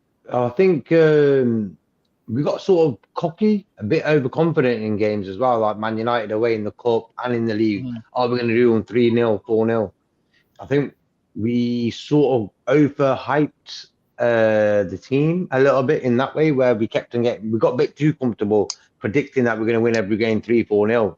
I think sort of stay calm in that way. I think even I'm a bit guilty of that one as well. I was coming up with the 3-0s and 4-0s, but I think we need to this week we need to focus. Yeah, we all were, Brian, and we need to focus this week. I wouldn't even do no training. I'll be just like, you know what, guys, chill, sort your heads out. We've got the same games what we did last week: Europa League, Premier League Sunday.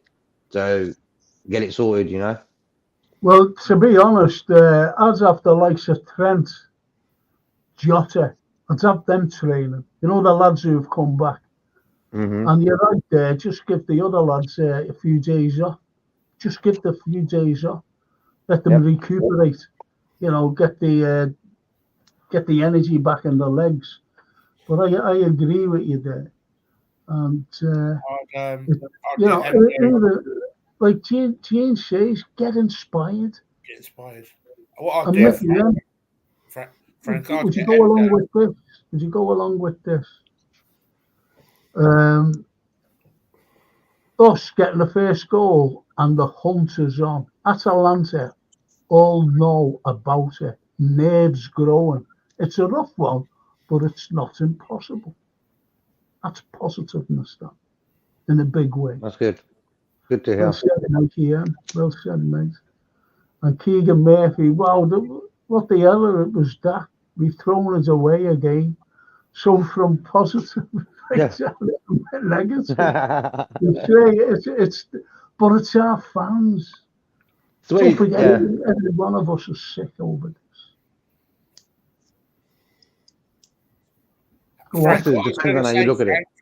Frank, what I was going to say is, get players that are feeling that extreme tiredness, like Endo. Give him a few days off. Get him nice, big, healthy. Eat lots of sushi. Get him ready. Come on! Well, yeah, look, Vernon says Would Dan's be any? I'm going to read out 2 comments here. Okay. Right. So, and then I'm going to Keegan Murphy as well. Bonkers next, and then Keegan. Would Dan's be any worse than Nunes? At least he knows where the goal is. The Bonkers says, I go Alisson, 3 at the back, Konate, Quansah, Virgil. Then Trent, McAllister, Jones, Salah, Diaz, Nunes, Jota, all out attack. Yeah. Right? So Keegan Murphy says it's hard being up at 1 a.m. to watch us do that. Won't lie, I'm not feeling massively positive. No, that's fine. So would you say that? Would you go with that what the Bonkers says?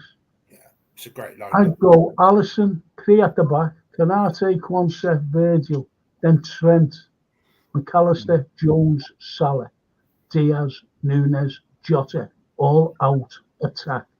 Yeah. Does anyone agree with that? I agree.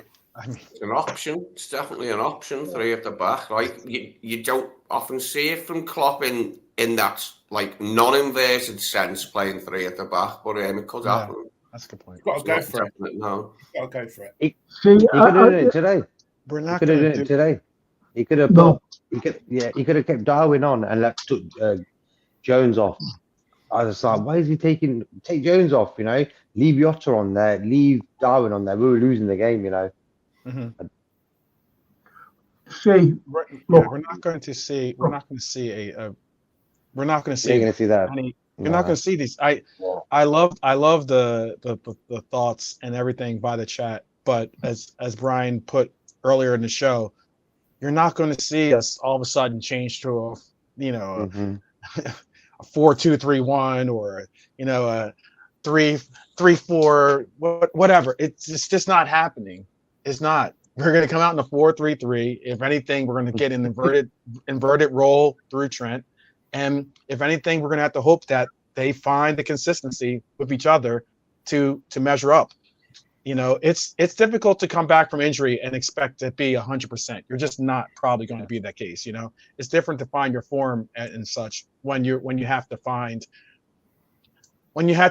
your confidence as well. Considering this confidence in your body, much less your confidence in your game. And it's not an easy process, but it's one that unfortunately these guys are going to have to figure out quickly because we need them to do so if there's any bit of a chance that we want to hope for. See, we all know for years we've been saying, and I've been saying it, when things have been going bad, that Klopp hasn't got a plan B. He's never had a plan B. He's just kept the same system all the time. So against Atalanta, in my opinion, I'd just go with 4. I really would. It's also a time issue though, because it is. Yeah. You can't train a new system in between games when you've only got 5 minutes rest. Exactly. Yeah. Yeah. But we've been found out. We've been found out too many times. So I think we should go for it. And as Jean says, I would go with Tams. And that's, she watches the Reds, she's big Reds, and that's what she's saying. I'd like to see Tams get minutes, to be honest. We are predictable with the inverted as a team goes down the right in eye line, says the Bunkers. Yeah, but you know what? Though, look at our games today. We played bad, but Endo open goal missed. Darwin open goal missed. Jota sort of open goal missed. There you go. Even though we played rubbish, we still made them chances to win the game. Exactly. And that's why it's mad. It's mad. Exactly. But I've said as well in the last couple of weeks, someone's going to be in for a hide because those chances that go missing. Remember, who did we play last season? Was it last season or the season? I forget who it was. Bournemouth. 9 went in. We had 8 shots and 8 went in. Or 9 shots and 8 went in. Whatever it was, I forget what it was. I know. Yeah. And yeah, we scored. Everyone went in, and I expect something like that to happen. I really do. Yeah. I hope it's Atalanta, then Everton. Everton. Everton would be nice. Yeah, that'd be nice. It'd be lovely. That would be fantastic. And I don't know, though. You know, it's just as he says, the bunkers. If we go out, we go out. As simple as that. But Yeah, go out, fighting. all attack.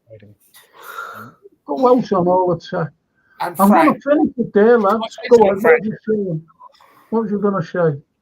I was just going to say, at least next season, we won't be hearing that Thursday night is Europa night. We'll be hearing the Champions League lyrics, boys. Exactly. There And you don't go. forget, this is a bonus. And as the Gary says, Gary Richards, Liverpool must still fight for everything.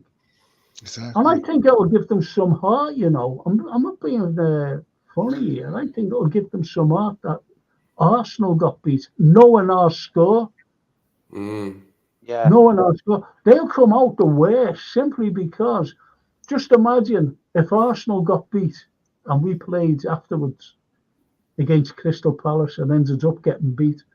How would we feel? How would we feel? Yeah. We'd feel a lot worse than we do now. Yep. Arsenal fans feel worse, much worse. Knowing they could have just got a nice little gap between them and us that messed that up. Yep. You know, Arsenal fans were already like in the DMs talking as soon as they saw our game. They are already talking about ready to put the banter towards us. That's what I'm saying. Like, as in we're all we got. When it gets down to it, you know, we can go if we start this circular fire where we start, you know, trying to take out each other, then we're not going to have anyone left standing. I rather be supportive in this run and have the hope. Yeah. 100%. 5-0 was the last. Didn't they were the team that came to, it was pandemic era, but they won 2-0. I understand someone's gonna say, oh, it's a different team. I get that concept. But it was 2-0, you know. We also won there 5-0, you know. Yeah. So yeah, I mean, it can happen. I'm just saying it can happen. That's all. No, it can happen, and nothing is impossible. Nothing's impossible. Nothing is impossible. So listen, lads, I'm going to end this now. The bloody neck's killing me, to be honest. And I'll see you all in a couple of days or on Thursday, whatever days you're going to come on. Thank you for all your work. Thank you out there, all the wonderful comments and the murder and everything else and the laughs, you know, especially about Jason McAteer. And we can still do it, can't we? We just got to get into the right frame of mind and hopefully just have a little bit of luck as well. We can go a miss in front of goal for something to hit somebody on the arse and go in, whatever, you know what I mean? We need to summon power, the unlimited power of the Emperor. Power, unlimited power. That'll be us. Well, how about this from Colin Sykes, the woolly back, the woolly from Doncaster. 4-0 win Thursday. Win remaining 6 games with a 20-plus goal scored. City lose a game. Win the league on goal difference. Treble 1. Simple. Please. Lead the whiz, kids. Great chat, all. Great chat. All. Thanks. Take care. You'll never walk alone. And the lovely Jane. Thank you so much, I think, our panel and chat. You'll never walk alone. Hashtag you'll never walk alone. And it's all for me to say, Brian, thank you so much. Darryl, thank you so much. 12th, thank you so much. Ray, thank you so much. Keep the faith. Before, thank you so much. And JK. It's been really good. Thanks for taking, you know, my minds off a few things for a few hours. And I hope I sleep tonight. Thank you so much. And Colin Dykes, the woolly back, says cheers. Thank you, boys. Cheers.